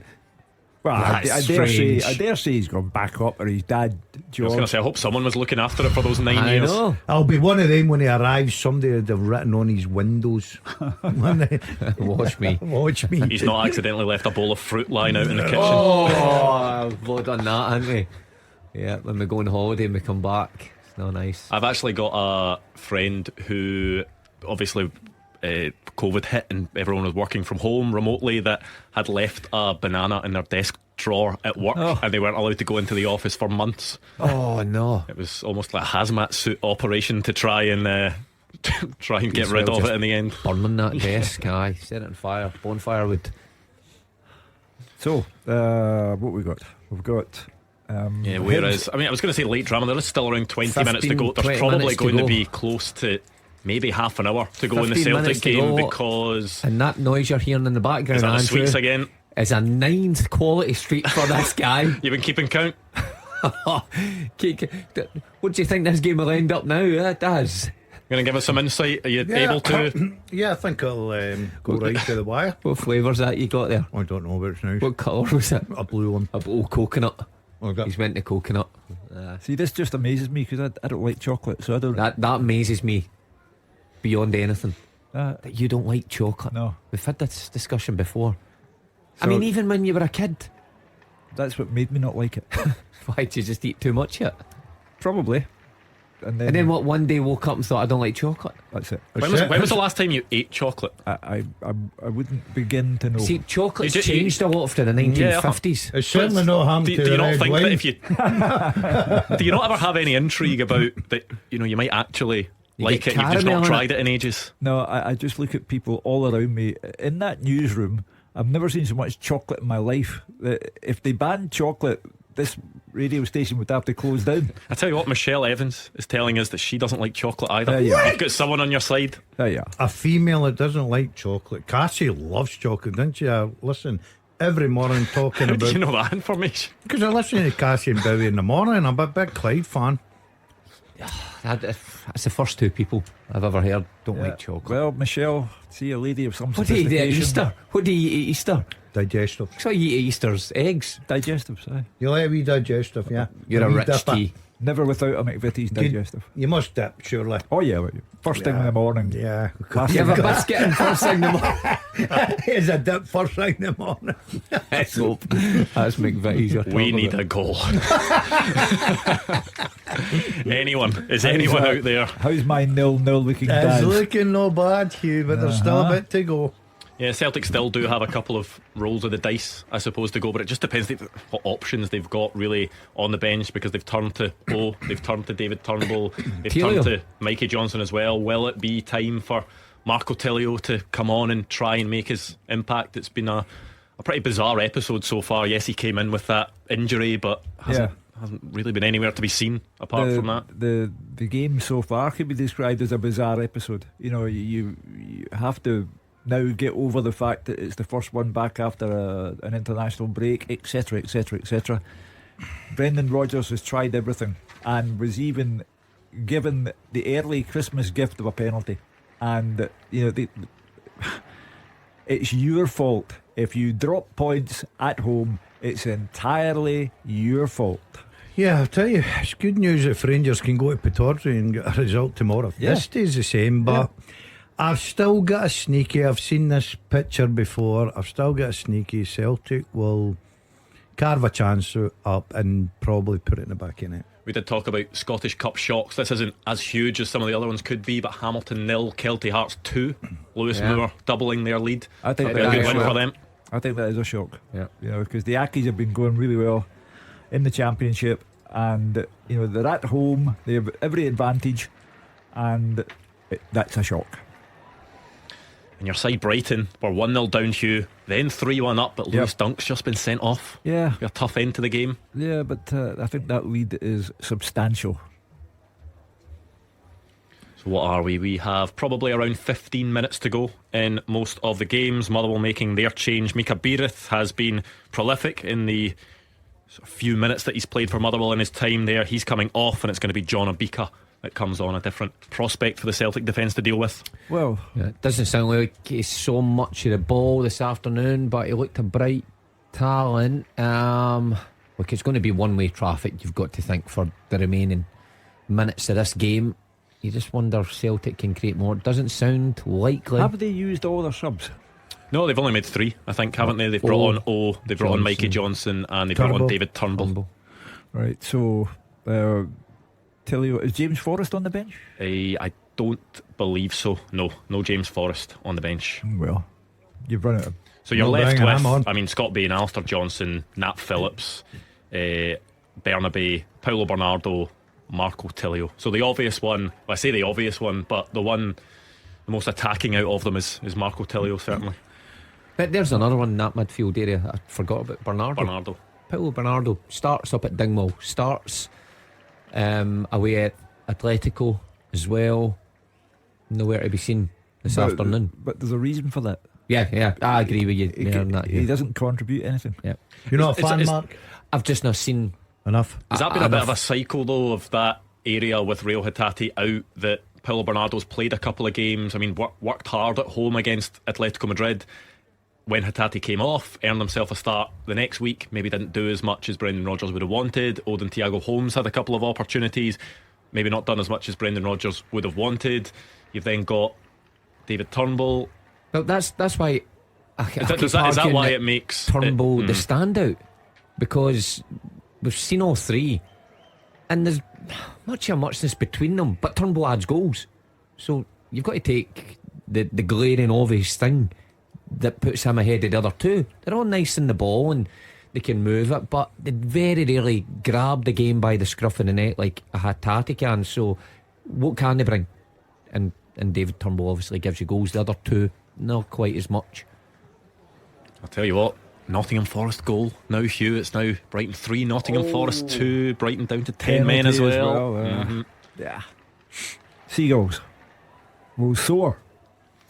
Yeah, it's just been pretty quiet, I think, between Ross County and Kilmarnock. Not a whole lot happening there. It's been quite quiet, actually, at the Smythe Stadium between St Mirren and Livingston. Still the one goal in that one. Hibs have set up a lot more defensive, as you'd expect, with Lewis Miller being sent off. I think Paul Hanlon came on for Dylan Venta, and they just want to see that one out. As it stands on my ACA, I'm just waiting on Celtic to score, and I've got it up. Nope. Hibs winning, Hearts winning, draw up at Dingwall, and St Mirren winning. In the Scottish Cup, it has taken 81 minutes for Broxburn Athletic to score against Buckie Thistle. Buckie down to 9. They finally got the goal, Errol Douglas scoring for them. And this is the round you really want to get through, because the big guns are in the next round, so they could be in for a glamour tie potentially. Well, good luck to them. A little success story. Thistle 3-0 up at Queen's Park. I didn't see the third goal coming in. Good afternoon for Partick Thistle, certainly. Inverness 1-0 up against Cowdenbeath. David Wotherspoon with the goal as well. You just wonder if he was maybe someone that some Premiership sides may have taken a look at. David Wotherspoon. It's good signing. Good experienced player, a lot of games under his belt. Good player. It's a very, very good signing for Inverness. Celtic go close. It's Yang with a header from a Johnson cross. Should have hit the target but didn't. That kind of day should have scored from the penalty. Shouldn't be in this kind of position when it's Celtic against a team who had gone into the game with no wins in their last 9. So should have been, could have been, might have been. Doesn't get you anything. Hearts making changes as well. Devlin and Vargas on, Grant and Boyce off. Cammy Devlin seems to be pretty out of favour at Hearts at the moment, coming off the bench quite a lot, which is maybe a bit of a surprise. Yeah, but they've got that bigger squad. He doesn't care. He's got that messy top. Oh no, that's his pension. He's just sitting there thinking, I'll sit in this bench all day long. Cash in on that at some point. Wait for some big anniversary. Yeah, that'd be a good one, wouldn't it? Right on to eBay. What's the best one you've got? eBay. Kaka? No, I gave that away. Oh, you gave it away? I gave it to Gordon, aye. That's insane that you gave it away. But what am I going to do with it? I'm not one Give of it these to me guys and that's I'll got sell it. strips framed in their house or anything like that. No, all my strips are up the loft. I didn't know you were giving it away. Well, Gordon had a friend that was. Do you want a Celtic number 12? Milan or something like that. Got plenty of those. He can't. Let me tell you, can't give them away. Have you got any? Nah, you would have lost it anyway. I don't even. You're in the tip. Thrown it out with your medals. Oh yeah, and it was ironic that all my good memories, my medals, went out with my bed. That's what happened. Anyone got the second half teaser? Yeah, me. The Dazzler. Oh, just a second. Liam Scales almost scores with a header, but Almost. still 0-0. I took what I tell you. Could have been, might have been, should have been, almost. It doesn't get you anything. Yeah, give us the teaser again, Hugh. I played alongside Andy Webster and Peter Crouch. I've been managed by Tony Pulis and Roberto Martinez. I've played for 18 different clubs in my career and at the World Cup, but I have no medals from my time in Scotland. Who am I? Tell you what, I won't do any wrong answers because VAR review with M&D Green Pharmacy. the referee at Celtic Park is going to the screen. Potential penalty check for Celtic. Oh, Hugh, here we go again. I'll tell you what, Celtic is some amount of penalties, don't they? You can just hear them all in their cars and now. What is he talking about? Seemingly on Mikey Johnson, potentially was pulled there, but when the referee goes to the screen, then a lot of the time it looks as if. Well, I've seen a couple of weeks ago them looking at the screen and sticking by their decision. Was it at Fir Park a couple of weeks ago against Hearts? Yep. So according to the independent survey, the VAR is was that not flawless. the one that Liam Boyce got kicked in the chest? That was ridiculous. That was ridiculous. Why? How it wasn't a penalty? This one is a penalty. Celtic will get the chance from the spot again. Lewis Palma took it, but before we get to that, goal flashes with M&D Green Pharmacy. Dundee back in it against Hibs. Dundee 1, Hibs 2. Owen Beck scores at the second attempt, and up against the 10 men of Hibs, they are now in a good position to try and get back into that one. It was a pull by Callum Butcher on Mikey Johnson. The penalty has been given. Yet back to that, who takes it for Celtic. Turnbull. David Turnbull, is that the obvious one? Has Turnbull. missed. He has missed, but he scored plenty. Get hasn't Joe Hart up. I put the laces through Oh, it yeah, like get the who was it? goalkeeper. Shillaver scored. Listen, the first half teaser, he scored 40 goals plus in the Premiership, and that is Callum McGregor, who is the captain. Is it not time for the captain? A day to for the take captain. responsibility. Do you know what, Hugh? I've thought about that the last time, and I can understand Palmer, but surely McGregor must say, right, okay, I'll stand up and take this. Yeah, it was for a shirt pull, so it was at the chance where Liam Scales had the header. He flicked it on towards the back post. Mikey Johnson was trying to run onto the ball, and as he was trying to run onto it, his shirt was pulled by Callum Butcher, and penalty has been given. We've got one of these before the penalty's taken. Goal flashes with M&D Green Pharmacy. A Caelan Boyd-Munce free kick knocked into the net by a Livingston defender. St Mirren 2-0 up. David Turnbull to take the penalty at Celtic Park. Goal flashes with M&D Green Pharmacy. And Celtic get their goal. Celtic 1, Motherwell 0, and it's David Turnbull who finds the bottom corner. Well, I said to you, he's the one who stands between Celtic and drop points, and he's done it now from the penalty spot. Celtic are very lucky. They have toiled all day long. I don't need to hear about they went close there and they went close there. They didn't take their chances, and now after 2 penalties they're finally in front. VAR review with M&D Green Pharmacy.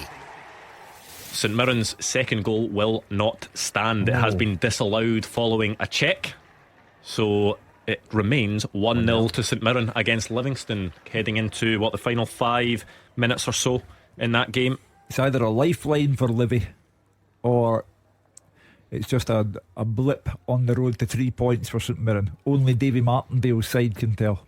Yeah, plenty of late drama happening. There still Said could there'd be goals, didn't I, more in the to come second as half. well. Hugh, I said once the players warm those legs up, there'll be plenty of action, and there has been. In Celtic, look, it's not been an ideal afternoon, but if you manage to get the job done within 90 minutes, these games are the ones that are forgotten about at the end of the season, as long as the 3 points are there. And it has been hard work, but devastated for your Motherwell, got to say. Devastated. The Celtic fans go on about VAR, which they feel is weighted against them, but VAR has given them the 3 points today. Well, it's not given them the 3 points, has it? Because, I mean, the 2 penalty incidents, from what David Friel is saying, were penalty incidents.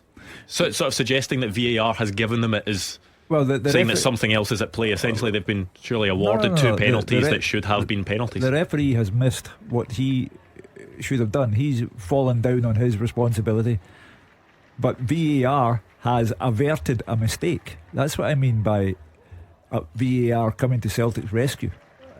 So they can't complain about VAR today because it has averted a mistake on Celtic's behalf. Good game between Annan Athletic and Dumbarton, 3-3 now. Dumbarton equalising, Finlay Gray, that one could go to extra time. Morton 4-0 up against Bo'ness United as well. Logan O'Boy scoring for Morton. Bad day for my old teammate Gary Caldwell. How did they play? Done at Exeter 6-0 down 6-0. Exeter.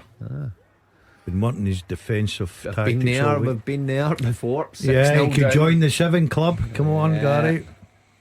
That's it. There is actually a lot of scope for late drama. I'll tell you what, we will finish this off, shall we, before the full-time whistles come around. The second half teaser with the scottishsun.co.uk/football for the best football news and opinion online.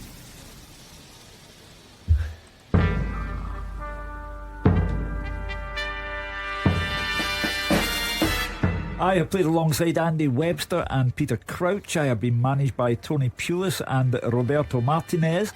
I have played for 18 different clubs in my career and at the World Cup, but I have no medals from my time in Scotland, and I am Henri Camara. Henri Camara, well done to those at home that got it on the podium. Third place, Scott Connie, who won the first half teaser, so he's been on fire today. Second place, Kieran Edelston, but in first place, quickest off the mark was Ali Morrison. Alright, let's dig into this. Okay, Henri shows you're Camara. working. Well, I'd just put it down to a man of many clubs. I stick the clubs down. Crouch would probably be Southampton. Webster would be Wigan. Senegal. Because when you think of Peter Crouch, you think of Southampton. Well, the reason I do that is because I watch the documentaries. So if you sit in at night and watch the documentaries and educate yourself on footballers. Which No, documentary? I'm just meaning that he played for them, but when you think of Peter Crouch, that's not Southampton's one of the last World Cup that you think of. Senegal. Andy Webster, where did he play with him? Wigan. Hold on. Goal flashes Could be Wigan. with M&D Green Pharmacy. Celtic 1, Motherwell 1. We said there was going to be late drama, and there is late drama because Motherwell have equalised at Celtic Park. It was a corner in from the left, squeezed in, not quite clear who got the final touch, but Celtic took the lead from the penalty spot, but have been pegged back. 10 minutes added. 10 minutes added. minutes. Well, if Celtic do drop 2 points today, I've said it for the third time now, it is an astounding blunder. An astounding blunder. To be 1 up, to have had 2 penalties, what more do you want? But as at Motherwell earlier in the season, if you recall, Celtic were 1-1. Motherwell equalised very late on, and then Matt O'Reilly got Celtic out of trouble that day. They're going to have to try and pull off that escape act a second time, but they are on their way to that astounding blunder of dropping points. Think it was substitute John Obika that got the final touch. It wasn't immediately clear, but I think John Obika is the man that has got the final touch. There's 8 minutes added at St Mirren, but there wasn't really many stoppages between Ross County and Kilmarnock because it's already full time at the Global Energy Stadium. Dave Galloway. Yeah, half time, Ross County 0, Kilmarnock 0, and County started very brightly. They took control early on in this one. Jan Danda whipped a ball right across goal in the opening seconds of the match. James Brown's shot was cleared off the line after Danda's cutback, and Will Dennis saved well from Scott Allardyce's dinked effort. But Kilmarnock gradually got into the game and nearly went in front. Danny Armstrong played a neat 1-2, and his deflected drive forced a brilliant reaction save from Ross Laidlaw. Jan Danda looking really impressive. He saw his shot turned round the post by Will Dennis, but the game became more evenly matched with both teams cancelling each other out. However, County again went close. As half time, Beck and Simon Murray picked out Conor Randall, but his shot was cleared off the line. The hosts started the second half strongly, forcing 3 corners in quick succession, which all amounted to nothing. County certainly dominating play, but apart from Josh Sims shooting tamely at Will Dennis after Simon Murray set him up, they weren't making it count. To be honest, neither goalie with much to do at all in the second half, which was very disappointing after some promising moments before the interval. Late on for Killie, Kyle Vassell and Joe Wright had headers which were off target for the visitors, as this game disappointingly fizzled out. Goalmouth frenzy it was not. Stalemate it was. Ross County 0, Kilmarnock 0. It is also full time at Tynecastle between Hearts and St Johnstone. Michelle Evans. Yeah, Hearts 1, St Johnstone 0. It wasn't the homecoming here that Craig Levein was hoping for, as Hearts take all 3 points in a dull encounter that keeps them in 4th spot. No goals in the first half, but it was St Johnstone who made a slightly better start to the second, forcing Xander Clark to dive across his goalmouth and push a Matthew Smith shot wide after just 4 minutes. However, it was the home side who finally broke the deadlock in the 62nd minute. Alex Cochrane made a run down the left and fired in a cross which Liam Boyce swept past Mitov. St Johnstone St Johnstone were convinced it was offside and pleaded with referee John Beaton, but no VAR check was initiated. It took until the 71st minute for the Saints to even come close to an equaliser. From far left, Stevie May sent the ball across Clark's goalmouth, but Dara Costello couldn't manage to connect with the well-weighted cross. With 10 minutes to go, in a bid to freshen things up, Hearts threw on Cammy Devlin and Kenny Vargas. That signalled the departure of goalscorer Boyce, his last action seeing him lift the ball just over the bar from a Grant cross. Plenty of effort as the clock ticked down to the final whistle, but it is finished here. Hearts 1, St Johnstone 0. Well, Brendan Rodgers has made the move. Marco Tilio comes on for his first Celtic appearance. Yang goes off. Sheer desperation on the part of the Celtic manager. They have had a dreadful day. The goal conceded to Motherwell was laughable. There were 2 penalty kicks. There was everything going their way, but have not taken advantage. And Philippe Clement, the Rangers players, and all the Rangers fans must be delighted with the day they've had, and the gap at the top is narrowing bit by bit. Full time at Dundee against Hibs. Roger Hannah. Dundee 1, Hibernian 2. It's back-to-back wins for Hibs, and they're back in the top 6 tonight. Goals in either half by Jair Tavares and Lewis Miller won it for Nick Montgomery's men, and they leapfrogged Dundee at the start of an awkward run of 5 away games in 6. They had to survive the final half hour after Miller was sent off for 2 bookings. Owen Beck got one back for Dundee with 4 minutes to go, but the team, which has regularly blown leads this season, somehow held on in an amazing siege in 6 minutes of stoppage time for the win, and a valuable win at that. Tavares has cut back from the byline in 13 minutes, found Josh Campbell in the box, but he fired over the top. Dundee had a chance 2 minutes later. Ricky Lammy's header over the top, seized onto by Amadou Bakayoko, but he volleyed high over the bar. But a breakthrough for Hibs in 16 minutes and a fine team goal. Tavares down the left, away from Malachi Boateng. He fed the ball to Dylan Venter. He transferred it to Josh Campbell. It was in reverse, back in Tavares' path to shoot low past Dundee goalkeeper Trevor Carson. Dundee's response was good 3 times in the rest of the first half. Luke McCowan denied by David Marshall in the Hibs goal. At the start of the second half, it was 2-0 to the visitors. Corner on the right, skipper Joe Newell in swinging delivery, and there was Lewis Miller, the Australian right back, to leap highest and head home past Carson for 2-0. 5 minutes later, goal scorer Miller became the villain, a second booking. 2 fouls on Owen Beck led to the red card from referee Don Robertson. Hibs, they went into defensive mode. Paul Hanlon on for centre forward Venter, and from then on in it was all Dundee. Bakayoko's effort somehow deflected into the arms of Marshall when it seemed easier to score. McCowan then blazed off target. 4 minutes from time, they did get one back. Wonderful play by substitute Charlie Riley to feed Beck in the box. His first shot was blocked. It fell back invitingly for him, and he slammed it low past Marshall for 2-1. The goalkeeper called into action on 90 minutes to once again deny McCowan, who then shot just over the top in 6 added minutes. Then in the dying seconds, Boateng as well, slightly off target. Dundee threw everything at it, but somehow Hibs held on. A valuable 3 points. They're in the top 6 tonight. Dundee 1, Hibernian 2. Deep into injury time in the 2 remaining games. St Mirren against Livingston, Celtic against Motherwell. A fantastic save by Zach Hemming to deny Mo Sangare, keeping St Mirren ahead. There's late drama down south as well. Jamie Vardy has had a penalty for Leicester. What Scotland international do you think was in goal for the penalty that Jamie Vardy just scored?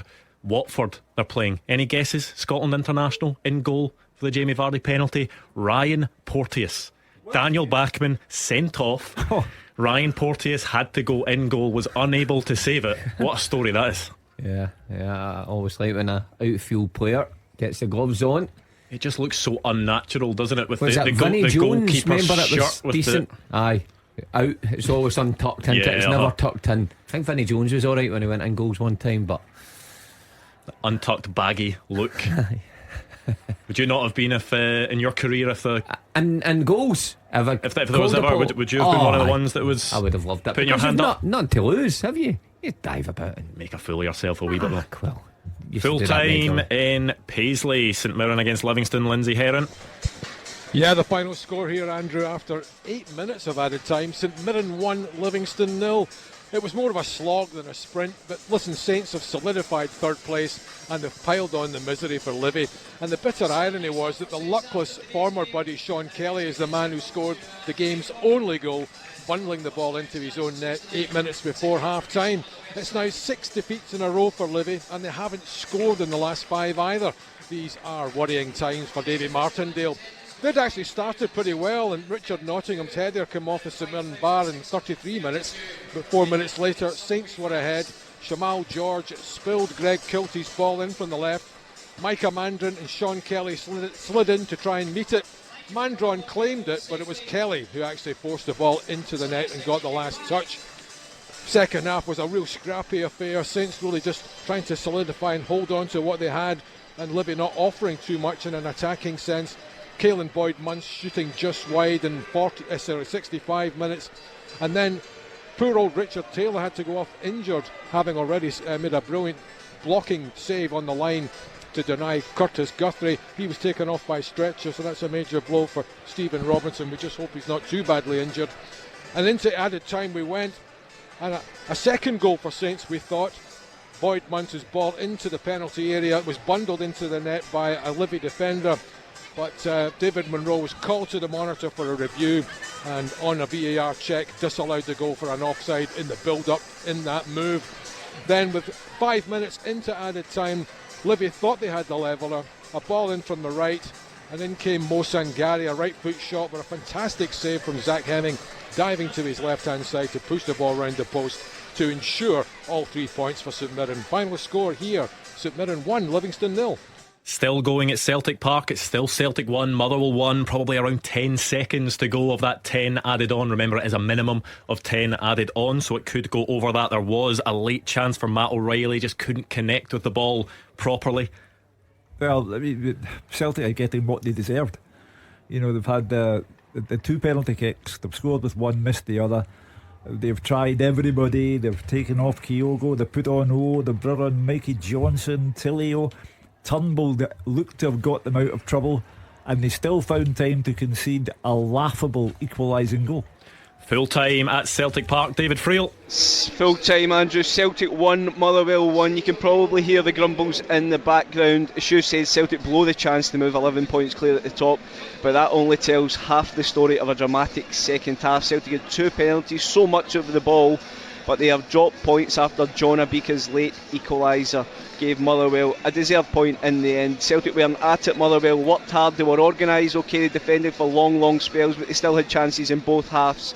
Stuart Kettlewell's men, the stats will show they're now 10 games without a win, but this was a massive step forward for his team. As for Brendan Rodgers in Celtic, a lot of questions, he just didn't do enough on the day. It's a real poor performance and they paid the price.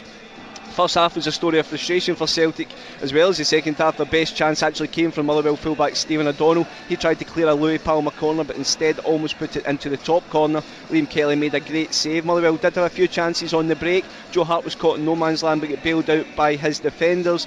Then the second half really erupted in 66 minutes. Hyung-Gyu, he was on a half-time sub.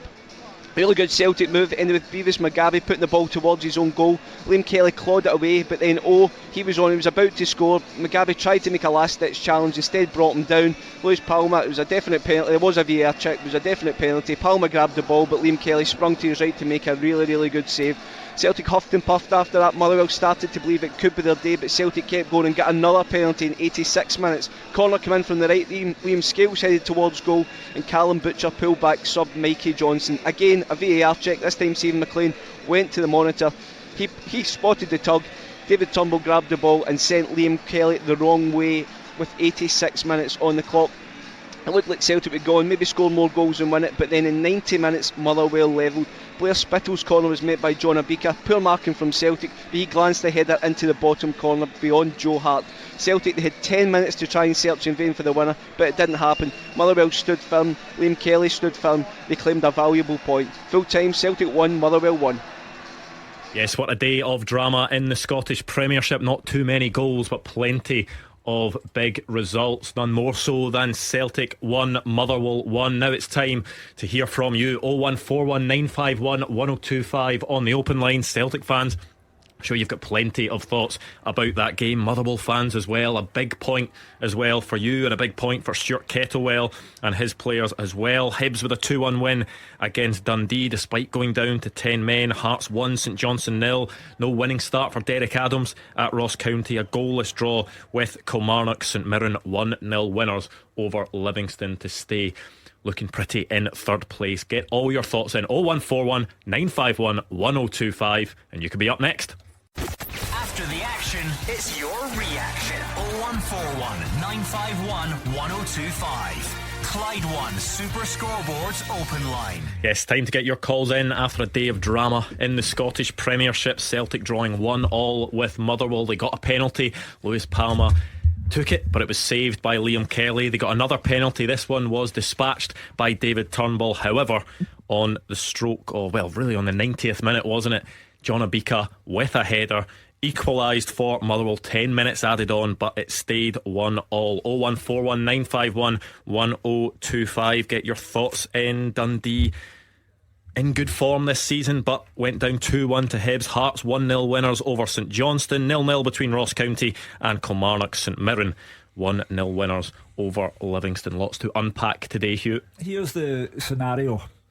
Celtic are 9 points ahead of Rangers now. Rangers have 2 games in hand. Aberdeen tomorrow at Pittodrie and a home match against St Johnstone. The lead is, I think, now 3 points.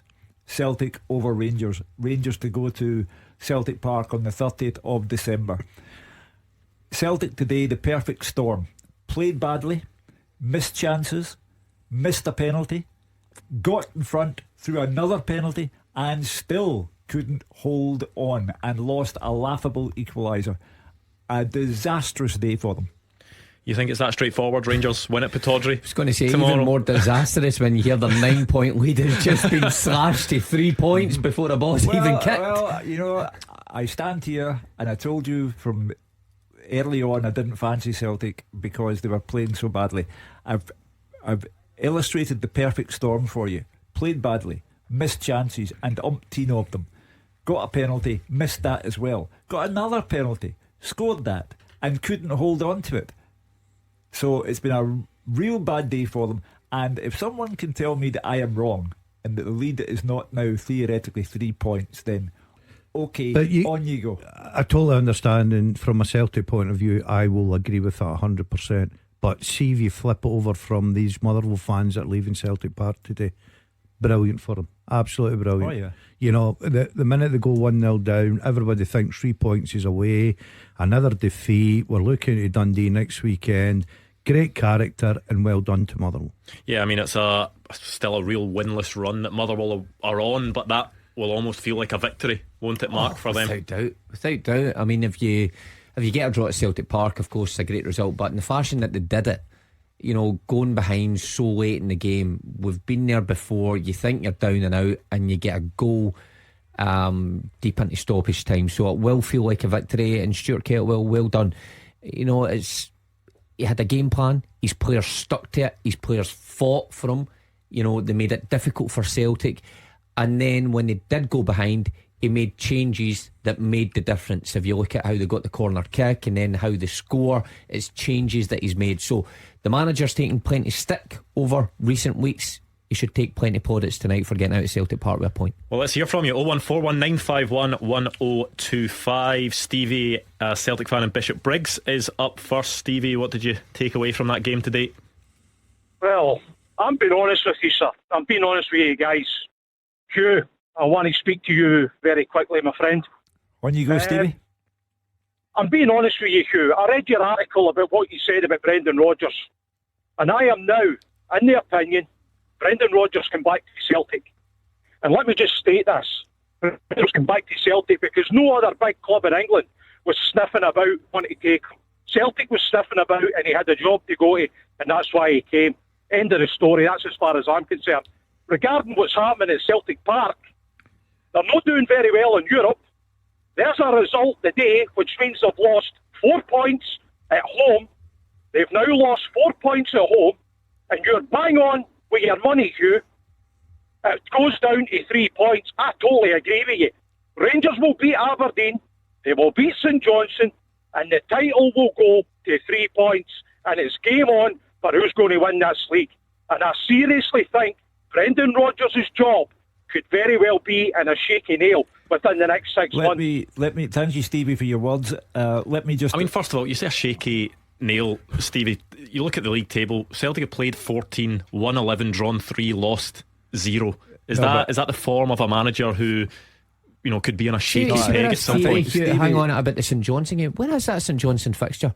Is it Ibrox? No, when? It's the week before Christmas. I think it's the 20th of December, I think. Therefore, Rangers could go to Celtic Park theoretically 3 points behind Celtic, or perhaps it's an even more slender advantage. Because Stevie said he read what I wrote, let me tell you what I wrote in the Sunday Mail. I said that I thought that Brendan Rodgers had been brought into something that was not all he had been told it was. Too many projects, too many development players, too many ordinary players. And I concluded that if he did not win the league this season, he would be looking for a job elsewhere, off his own bat, voluntarily, because I don't think what he came into at Celtic Park was the package that he was sold. Stevie? Yes, I totally agree with you. Exactly what he said. Brendan Rodgers has walked into that Celtic job, more so because no other big club in England was looking for him. So he's walked into the Celtic job. He knows he's been there before, but I totally agree with you. Somebody's not told Brendan Rodgers the full truth, what's going on at Celtic Park. And now we're seeing what's happening here. They're not doing well in Europe. They've now dropped another 2 points in the league. So how long's it going to go on? Hugh's absolutely right. This will go down to 2 games. And if Rangers are 3 points behind Celtic, they've got a new manager who I've got a lot of respect for, listening to what he's saying. I think Rangers could take Celtic to the wire this season for the league.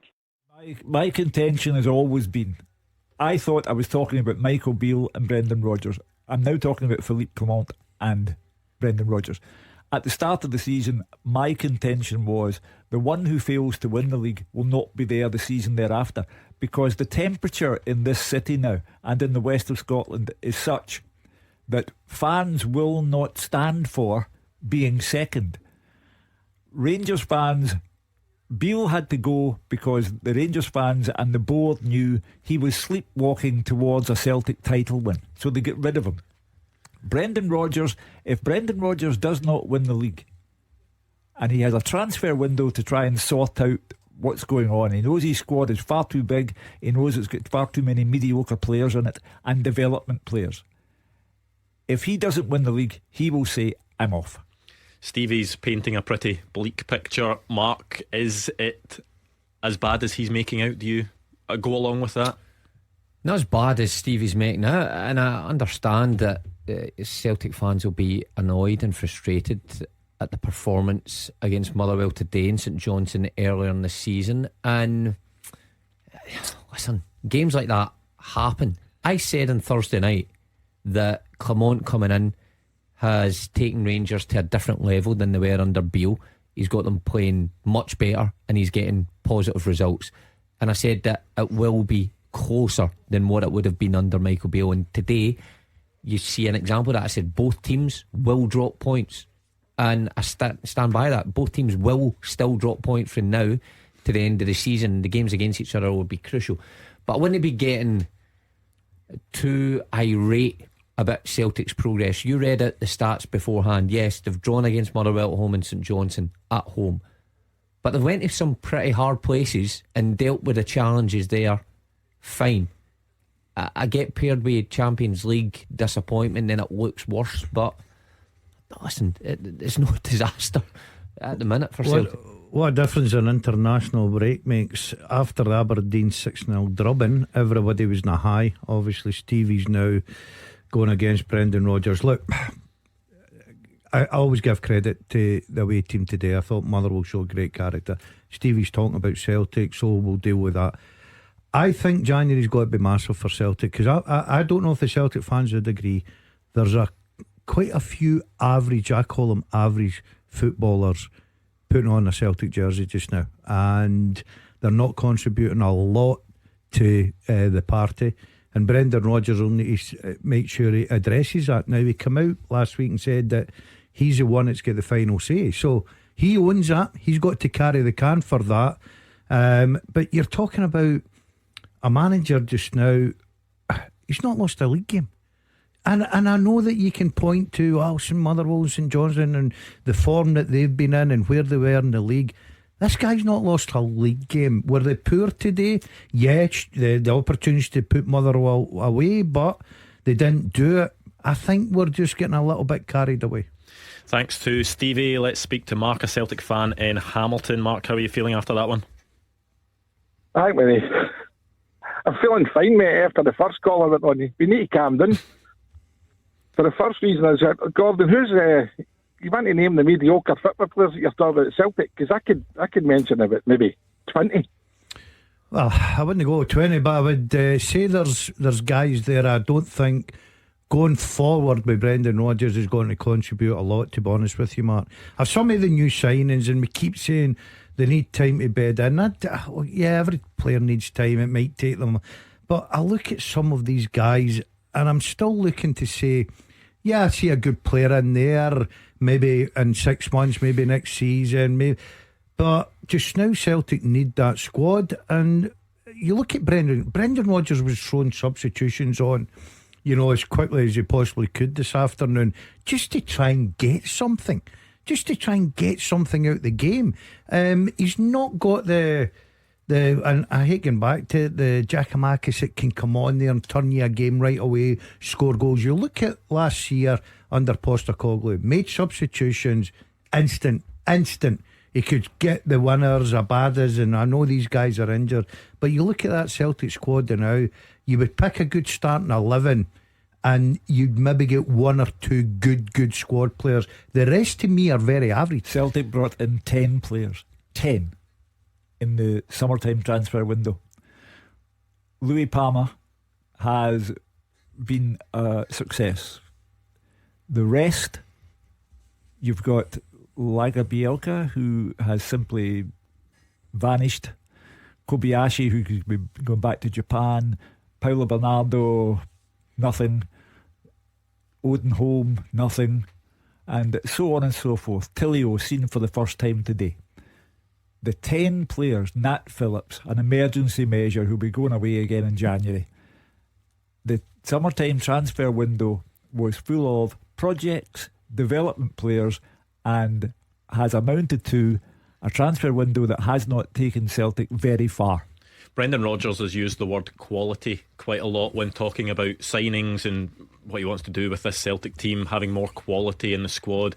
Do you think the approach will change in January to what they did in the summer? There's a lot of people talking about it being project players. Do you think Brendan Rodgers will be keen to sort of go down a different route? It's got to be. I think when you hear the manager himself saying he wants a lot more quality, it tells you everything about what's in the building already and what's been brought in this summer, like Hugh and Daz is saying. So when he's wanting quality, he's wanting signings that can come in and affect his starting 11, not just be thrown in for a game here or there and then taken back out again and then sat on the bench for a month or two. He wants players to come in and be part of his starting team and to hold on to the jersey and make a difference in games like today. Like, January's always a hard window, so he's going to have his work cut out, him and his recruitment department, but on today's evidence he does need one or two that can come in and make a huge difference. Mark, where do you think it went wrong today specifically? Well, Hugh said it, comical for the equaliser. It started off, if Celtic need to start to learn how to manage a game once you got 1-0, and it's a no tight game like that, but you only won with one goal with so minutes to go. The game management today was absolutely dreadful. So keeping the ball and let Motherwell come towards him, just keep passing and moving. Greg Taylor get the ball on the left wing. His first touch of the game was like a pass, and it went for the air and he get the free kick and it was put up the park. Carter Vickers had a chance to clear it maybe out for a shy, and he just kicks it the way he was looking straight out for a corner, and then I don't know what the goalkeeper what he was doing, I just couldn't tell what he's up to, and it just went for there. Game management. Celtic got away with it at Motherwell earlier in the season, and Mark will remember the game well. They finally get a goal and then also give Motherwell a lifeline with an equaliser, and Matt O'Reilly got them out of jail. And here they are again today, but this time they didn't get out of jail. And Mark touched upon the goalkeeper at the equaliser. You know, Joe Hart, illustrious career, but his best days are behind him. But there's a lot to do with that, Hugh.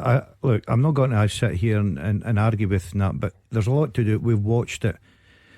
I think that the Celtic players have got to adjust. Mother will make a substitution, bring on Abika. He's 6 foot plus, very, very strong football player. He goes in front. Who's picking him up? Greg Taylor, try to out-muscle him. It's a mismatch right away. And then Joe Hart gets caught in no man's land. I had no idea what Joe Hart's doing. I just didn't like the way Celtic set up there. I don't agree with Daz and who's picking the beak up, because sometimes you just need to do your job. Bigger guys have been brought on. Greg Taylor's with the goalkeeper, but it's a ploy from Joe Hart to get Greg Taylor in between him and Abika, so Joe Hart can then push Greg Taylor into him. So you're trying to be fly there and push him out, but what happened is he manages to push Abika into the space where he actually gets his head onto it. So I just didn't like it. Instead of Joe Hart concentrating and coming for that ball and punching it, he's concentrating and trying to be fly and push his player into him. So I didn't like that aspect of it. And look, Mark on the line's right.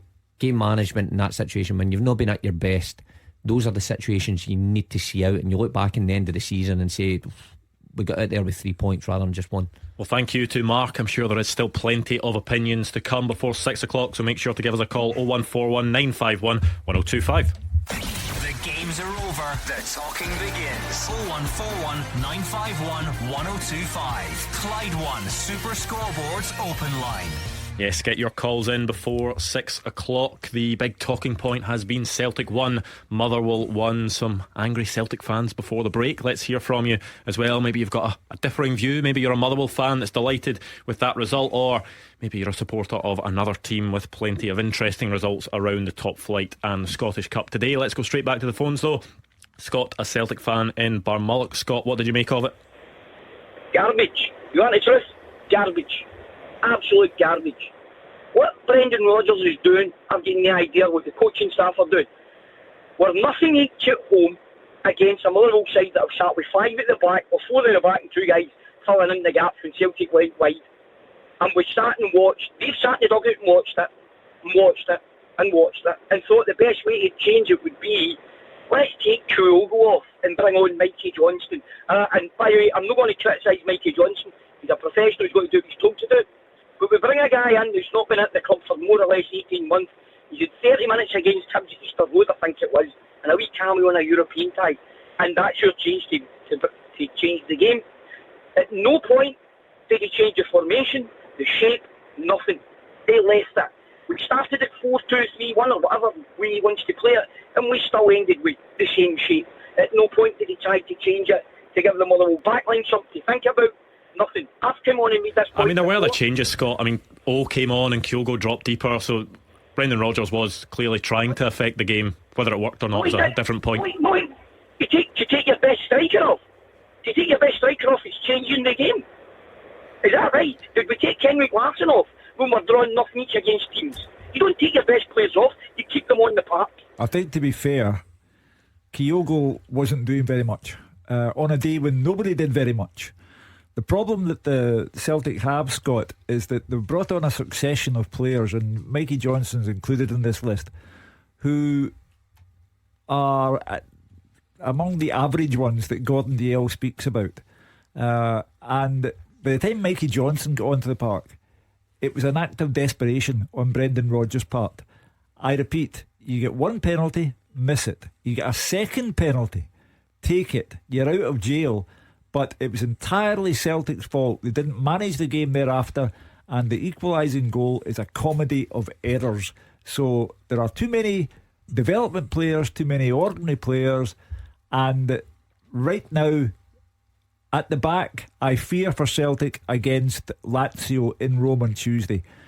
Europe has been a shambles. 1 point so far, it represents a shambles, and I fear for Celtic in Rome on Tuesday. But the biggest problem they have is that the gap they enjoyed between themselves and Rangers is shortening. The bottom bit line, by Hugh, bit. The bottom line, Hugh, is you can pick holes in it. Of course you can. And Scott's on angry talking about formations, and after a game you're thinking, why do we take off Kyogo? I totally grasp that. I totally get that. Totally understand that.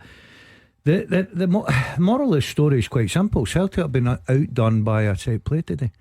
They didn't defend the set play. Defend the set play, they win the game 1-0. People still moan, but it's 3 points. You can then look back and look at the positives, go, well, we missed a penalty and we missed a wee chance here and there.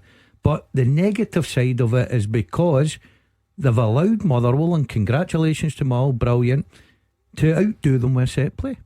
I mean, you take set plays out of it, it finishes 0-0. I mean, Celtic only didn't create any goals from open play. It was only a penalty that they managed to score. Well, you would probably say would O score if it hadn't been brought down? Probably a great opportunity to do that. But my thing is, Celtic have got the lead, Andrew. They're at home. They're against a Motherwell team that can't win games, right? Motherwell ain't going to open you up. They were never going to open you up. But all credit to the Kettle. He put the players on. He went for it. He looked for that. As we keep saying, when you play Celtic at Celtic Park, you look for that set play, that mistake, that one chance. And what happens is Celtic gifted them the set play, and Motherwell punished them. And well done to Motherwell for doing that. Mark, just on Scott's point about Kyogo clearly not happy that he was taken off, what do you think was behind the thinking? Because at that point, Kyogo came off, David Turnbull went on, Lewis Palmer came off, Mikey Johnson went on. I can't understand the frustrations. I think Daz always says that keep your goal scorers on, and Kyogo being that one. But I get Hugh's point as well, that Kyogo, in the time that he was on, didn't really contribute much. What would I have done?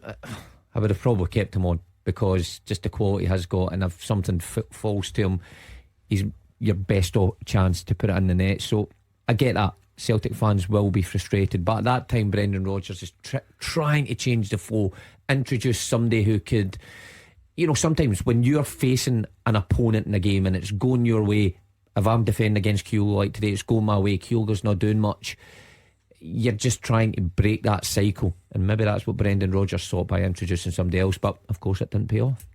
Yeah, Scott, I mean, obviously unhappy with what you saw today. What do you feel needs to change? He used to change the formation now and again, mate. I'm just sick of seeing the same stuff. Side to side, back and forth. Well, it's the personnel. The manager has more than made it abundantly clear that he's not happy with the squad as it stands at the moment. He said there would be more goings than comings in the January window, and that would be the case. He's walked into a club where he's been handed the development project players, and it's all gone a bit mediocre on him. And he doesn't have the players who can effect change. Home has now been taken off in his last two appearances because he's been doing nothing. Paulo Bernardo doesn't get on because he does nothing either, and he is surrounded by mediocrity. I think Scott's frustration, there'll be a lot of fans out there with a difference in style. There was situations like this last year with Ange Postecoglou, and it was a frustrating afternoon, but Celtic played with such attacking intent under Postecoglou that it was still exciting. Whereas under Brendan Rodgers, it's a lot more emphasis in building play and moving side to side, like Scott says. Celtic had 735 passes today compared to Motherwell's 180, so that's 81% possession. Now that's great, but they didn't create many clear-cut chances, and that's the difference. I think playing against a team like Motherwell, who's set up and will take that all day long, whether if it's Postecoglou, they try to suck teams out and hit them quick on the counter-attack, it gets a bit boring, I guess, sometimes when results don't go your way. You're going game for game, Mark, because 2 weeks ago they ripped Aberdeen to pieces with some terrific football, great movement, great goals. Aberdeen, we all agreed, were lucky to get out of Celtic Park 6-0. They were poor today, right? They were poor. Everything about them. They looked like they got out of jail. They missed a penalty. They got the next one. They scored it, and you're thinking, it's got to be one of those days. 3 points, move on, we'll just take that. I keep getting back to it. The only way, if you're a Motherwell fan today looking at that game thinking, only way we're going to score is maybe a bit of luck or from a set play here, Celtic gifted them, and Motherwell took advantage. Well, to go back to that point, and to again go back to the summertime transfer activity, £7 million was spent on Lager Bielka and Nawrocki. Where are they? They don't even get on the bench. So this summertime transfer window, and I know Nawrocki had an injury. His injury was in August. We're nearly in December. Where is he? Well, let's stick with the phones. John is a Celtic fan in Greenock. John, what did you make of that performance today? Abysmal, mate. I keep saying that. That's the last couple of times, but that's what I started the programme. Abysmal. We could have played there all day and we didn't let score, and we get 2 penalties and we miss one. But there's about 9 guys in this team. 9 guys that they're signed, and they're not got it. This work in progress doesn't even happen in Europe. It's happening in Scotland. The work in progress, it's just not working. I can't wait to January to get a couple of quality signings. As I says, we'll start with the keeper. He's got to go. Your Mickey Johnston, your Turnbulls, your Ralsons, your Greg Taylors, Scottish internationals. If there's a few there, the Scottish internationals, they're just not good enough for Celtic, and that's it. As I say, if Rangers won tomorrow, won their game and won, we're sitting 3 points in front of them. 3 points is nothing in this league. That's my point tonight, mate. I mean, a lot of it does come down to recruitment. People do bring that up a lot, the summer transfer business. You hear people saying projects, and it's what needs to change in the January transfer window, because Brendan Rodgers said at the AGM during the week that he got the final say on all transfers during the summer. So does there need to be a complete overhaul of what Celtic are doing if, you know, John is right and certain players aren't good enough? Well, I mean, the facts are there in front of you. Kobayashi found it not to be up to the standard. Lagerbielke found it not to be up to the standard. Nawrocki, no idea where he is. Paulo Bernardo, no, won't do. Odin Tom, home, won't do. And on we go. Louis Palmer has a chance. For me, Yang had a lovely day against Aberdeen, but has yet to prove that he has the stuff that's going to be necessary, because the back half of this title race now is going to be an entirely different proposition. I read what Brendan said about being in charge of transfers. I'm not entirely sure that he wasn't being diplomatic there. However, the January transfer window has got to be down to him. I believe he came into Celtic Park and many things were done and he had to deal with them. But that was in the summertime. In January, he had better bring in quality. Celtic, as everyone knows, have £72 million in the bank. The back half of this championship is going to be hell for leather between Celtic and Rangers. If Celtic don't sign the right players in January, they'll get caught. But the thing you said there, Hugh, I know what you're saying. You said 2 centre halves, £7 million. They spent money, but the quality's not. I totally agree with you with the centre halves. By the way, they've never impressed me. I don't think they've played a lot of games. Never impressed me. I look at Celtic, and I think there's a great starting 11 there. I think you could, with everybody fit, with Hatate and Abada and guys like that in there, I think you could. It's a real good strong team. But I think in the background there's a lot of average footballers in there. There's still a month and a half before Brendan Rodgers can do anything about the squad. John is unhappy. Previous callers have been unhappy as well. Celtic have enough quality in that squad to beat Motherwell at home. They have enough quality in that squad to beat St Johnstone at home. Yes, they've only dropped points in 3 league games this season. What does Brendan Rodgers need to change in those types of games? Well, it's difficult to assess that, because Brendan Rodgers tried to change things. You know, I'm not entirely sure I agree with Scott, and he didn't change anything. I'm sick of seeing the same thing. He did. He tried to change personnel. Like, it's all a bit hysterical. Celtic drew 1 each year. They've not lost in the league this season. Games like this happen. Look back over the last 10 years, 11 years. These things happen. You don't just go and steamroll. Do you know why teams. it's hysterical, Mark? Let me tell you why it's hysterical. It's quite simple to work out, because Celtic fans now, and they won't admit it, are now thinking like the way Hugh's going about his business. If Rangers win tomorrow, they beat St Johnstone, this new manager's come in, everybody likes him, everybody, even Celtic fans are on here tonight saying, I like the way this guy speaks and gives about his business. So there's a little bit of panic goes into it, and that's what's happened tonight. I think not so much panic as you have to realise that this has been a gradual process. Rangers sacked their manager and have lost 3 league games, and they are potentially 3 points behind Celtic. I don't believe, and I'll stand by it, I'll come back next Saturday and you can say what you like if I'm wrong.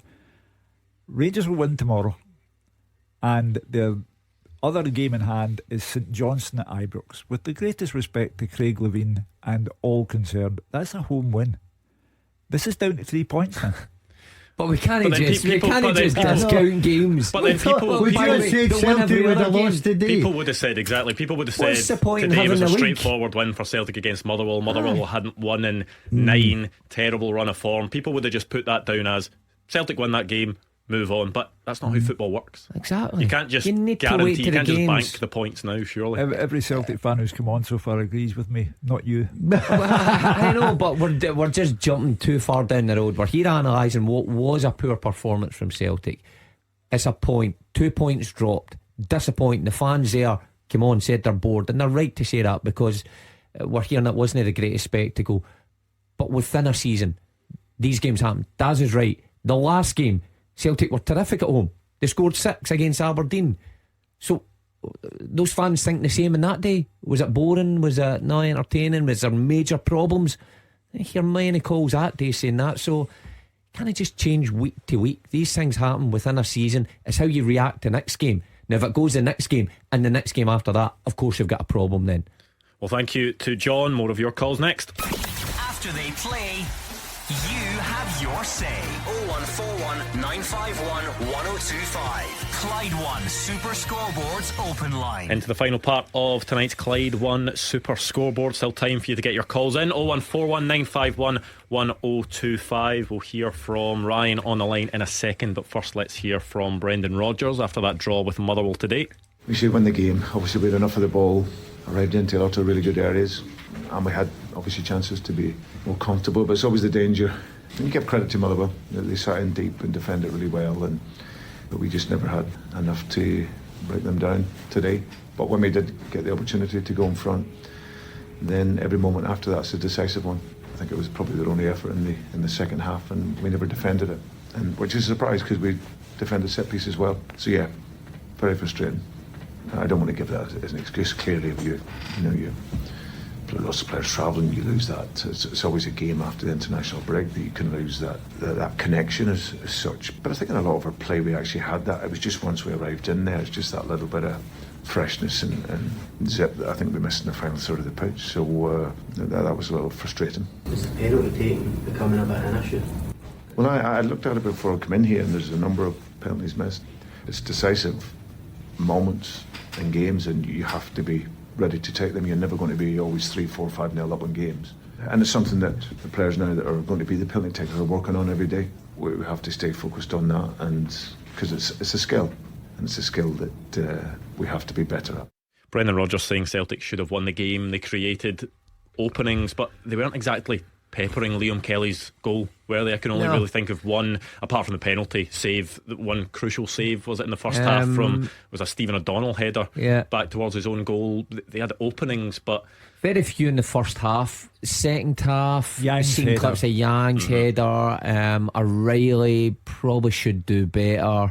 Of course, when he gets brought down, and Mikey Johnson might have got on the end of this his one for the 2 penalty kicks. But apart from that, no, I think Brendan Rodgers right. Worked the ball well into decent areas, but round about the penalty box where you win games, there wasn't that spark, and maybe that's why Kyogo was withdrawn, because he's usually so good at that, getting across people, across defenders in the 6-yard box.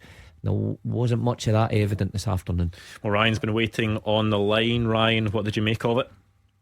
Hi, Panel, how you doing? First time on the show. Good to hear from you. I've got can you hear me? Can you hear me all right? All good. Yeah, sorry. My first point tonight is the boy Liam Kelly, the boy in goal for Motherwell today, he should be hanging himself in shame.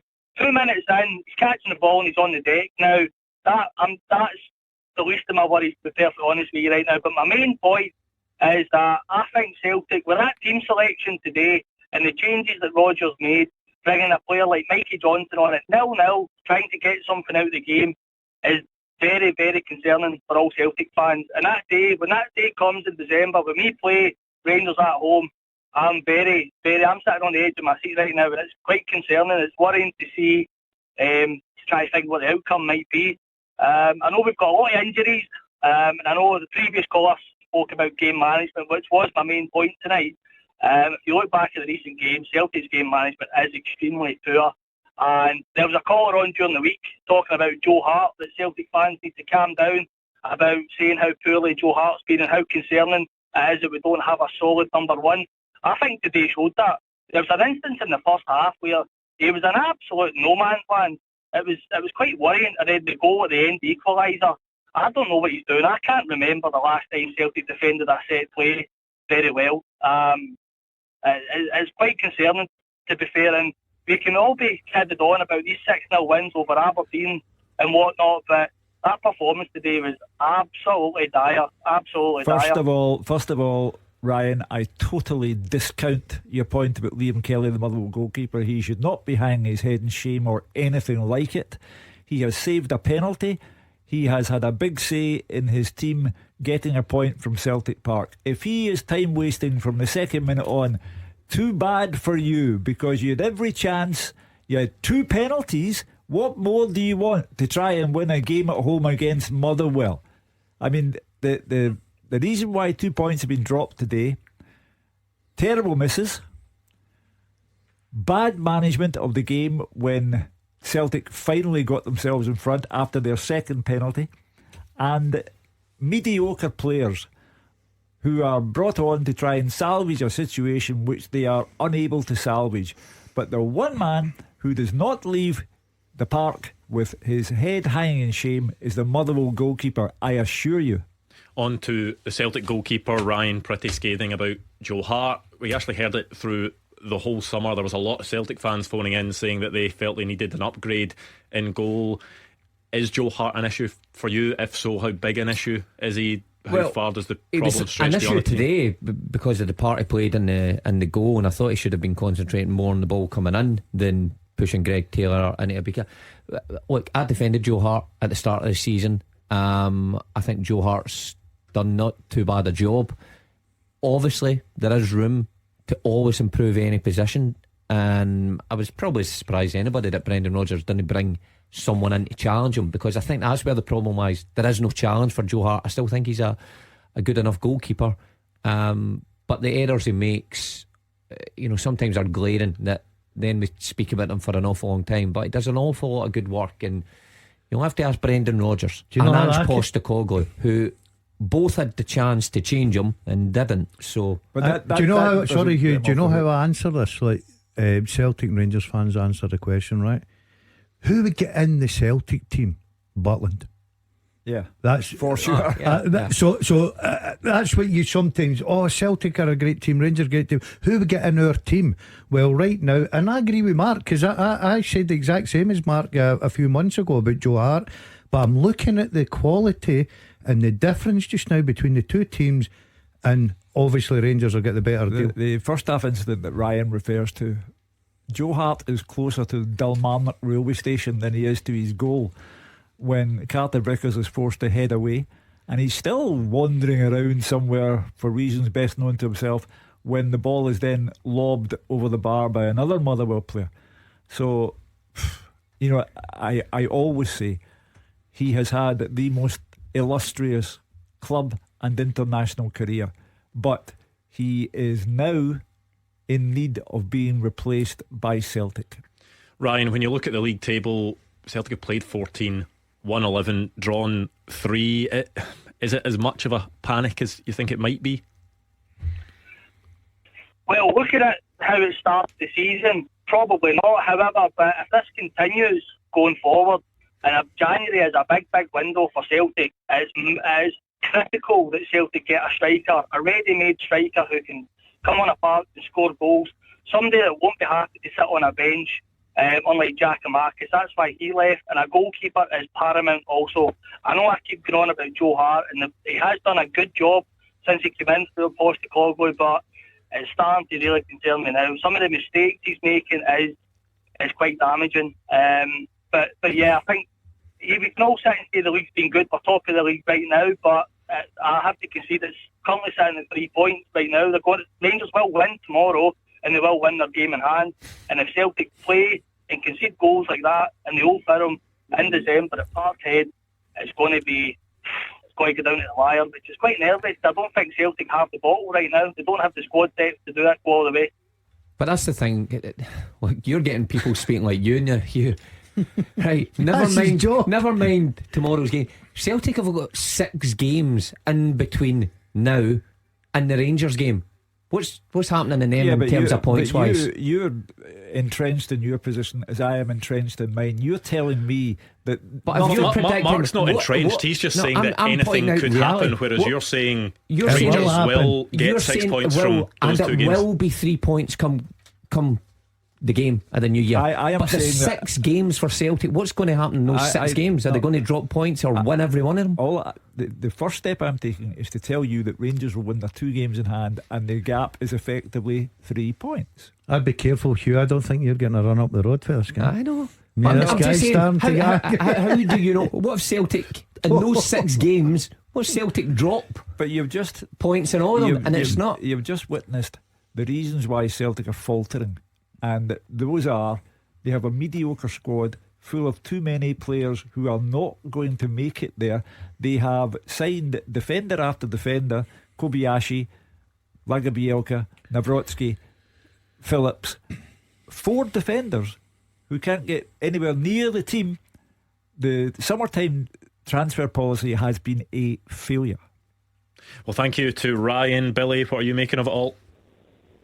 Hi, good evening, guys. I've seen scrolling through Twitter, and there's actually, you'll laugh when I say this, people calling for Brendan to be sacked.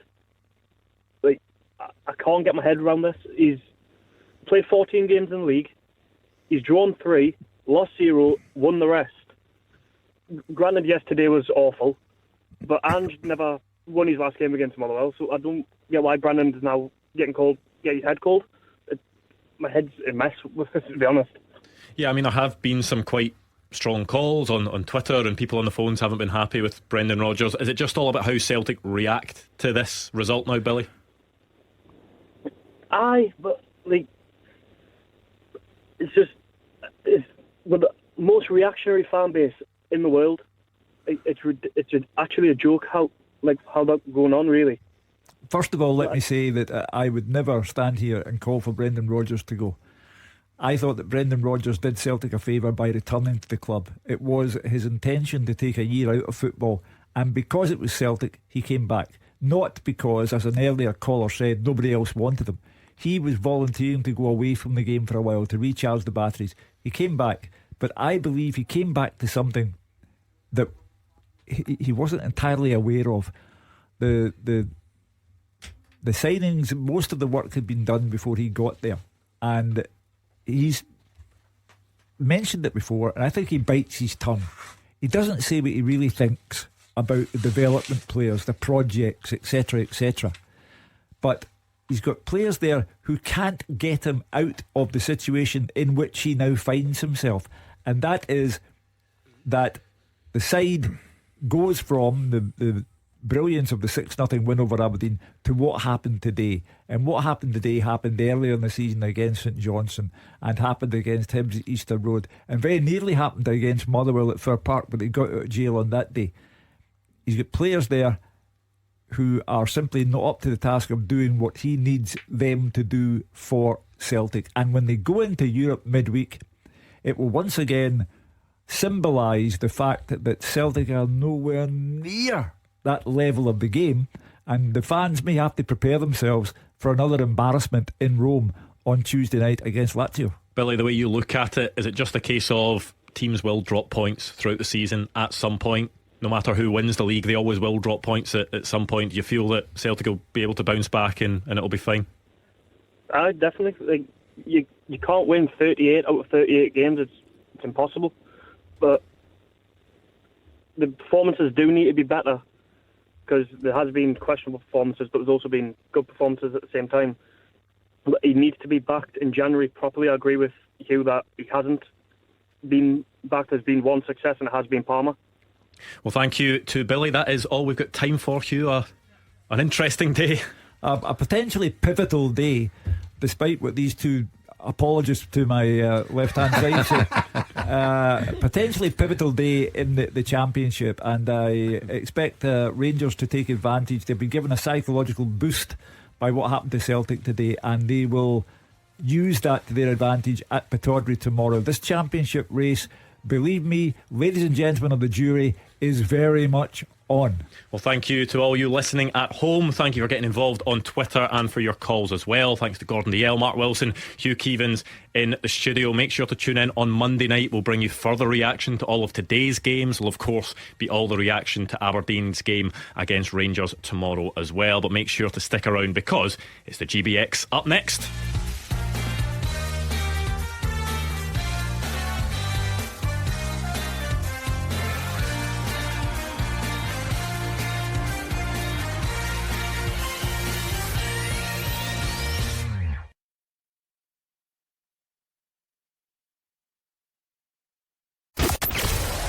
The Clyde One Super Scoreboard Podcast with Luker's Land Rover. Here, wherever and whenever you need them. Visit them in store or online.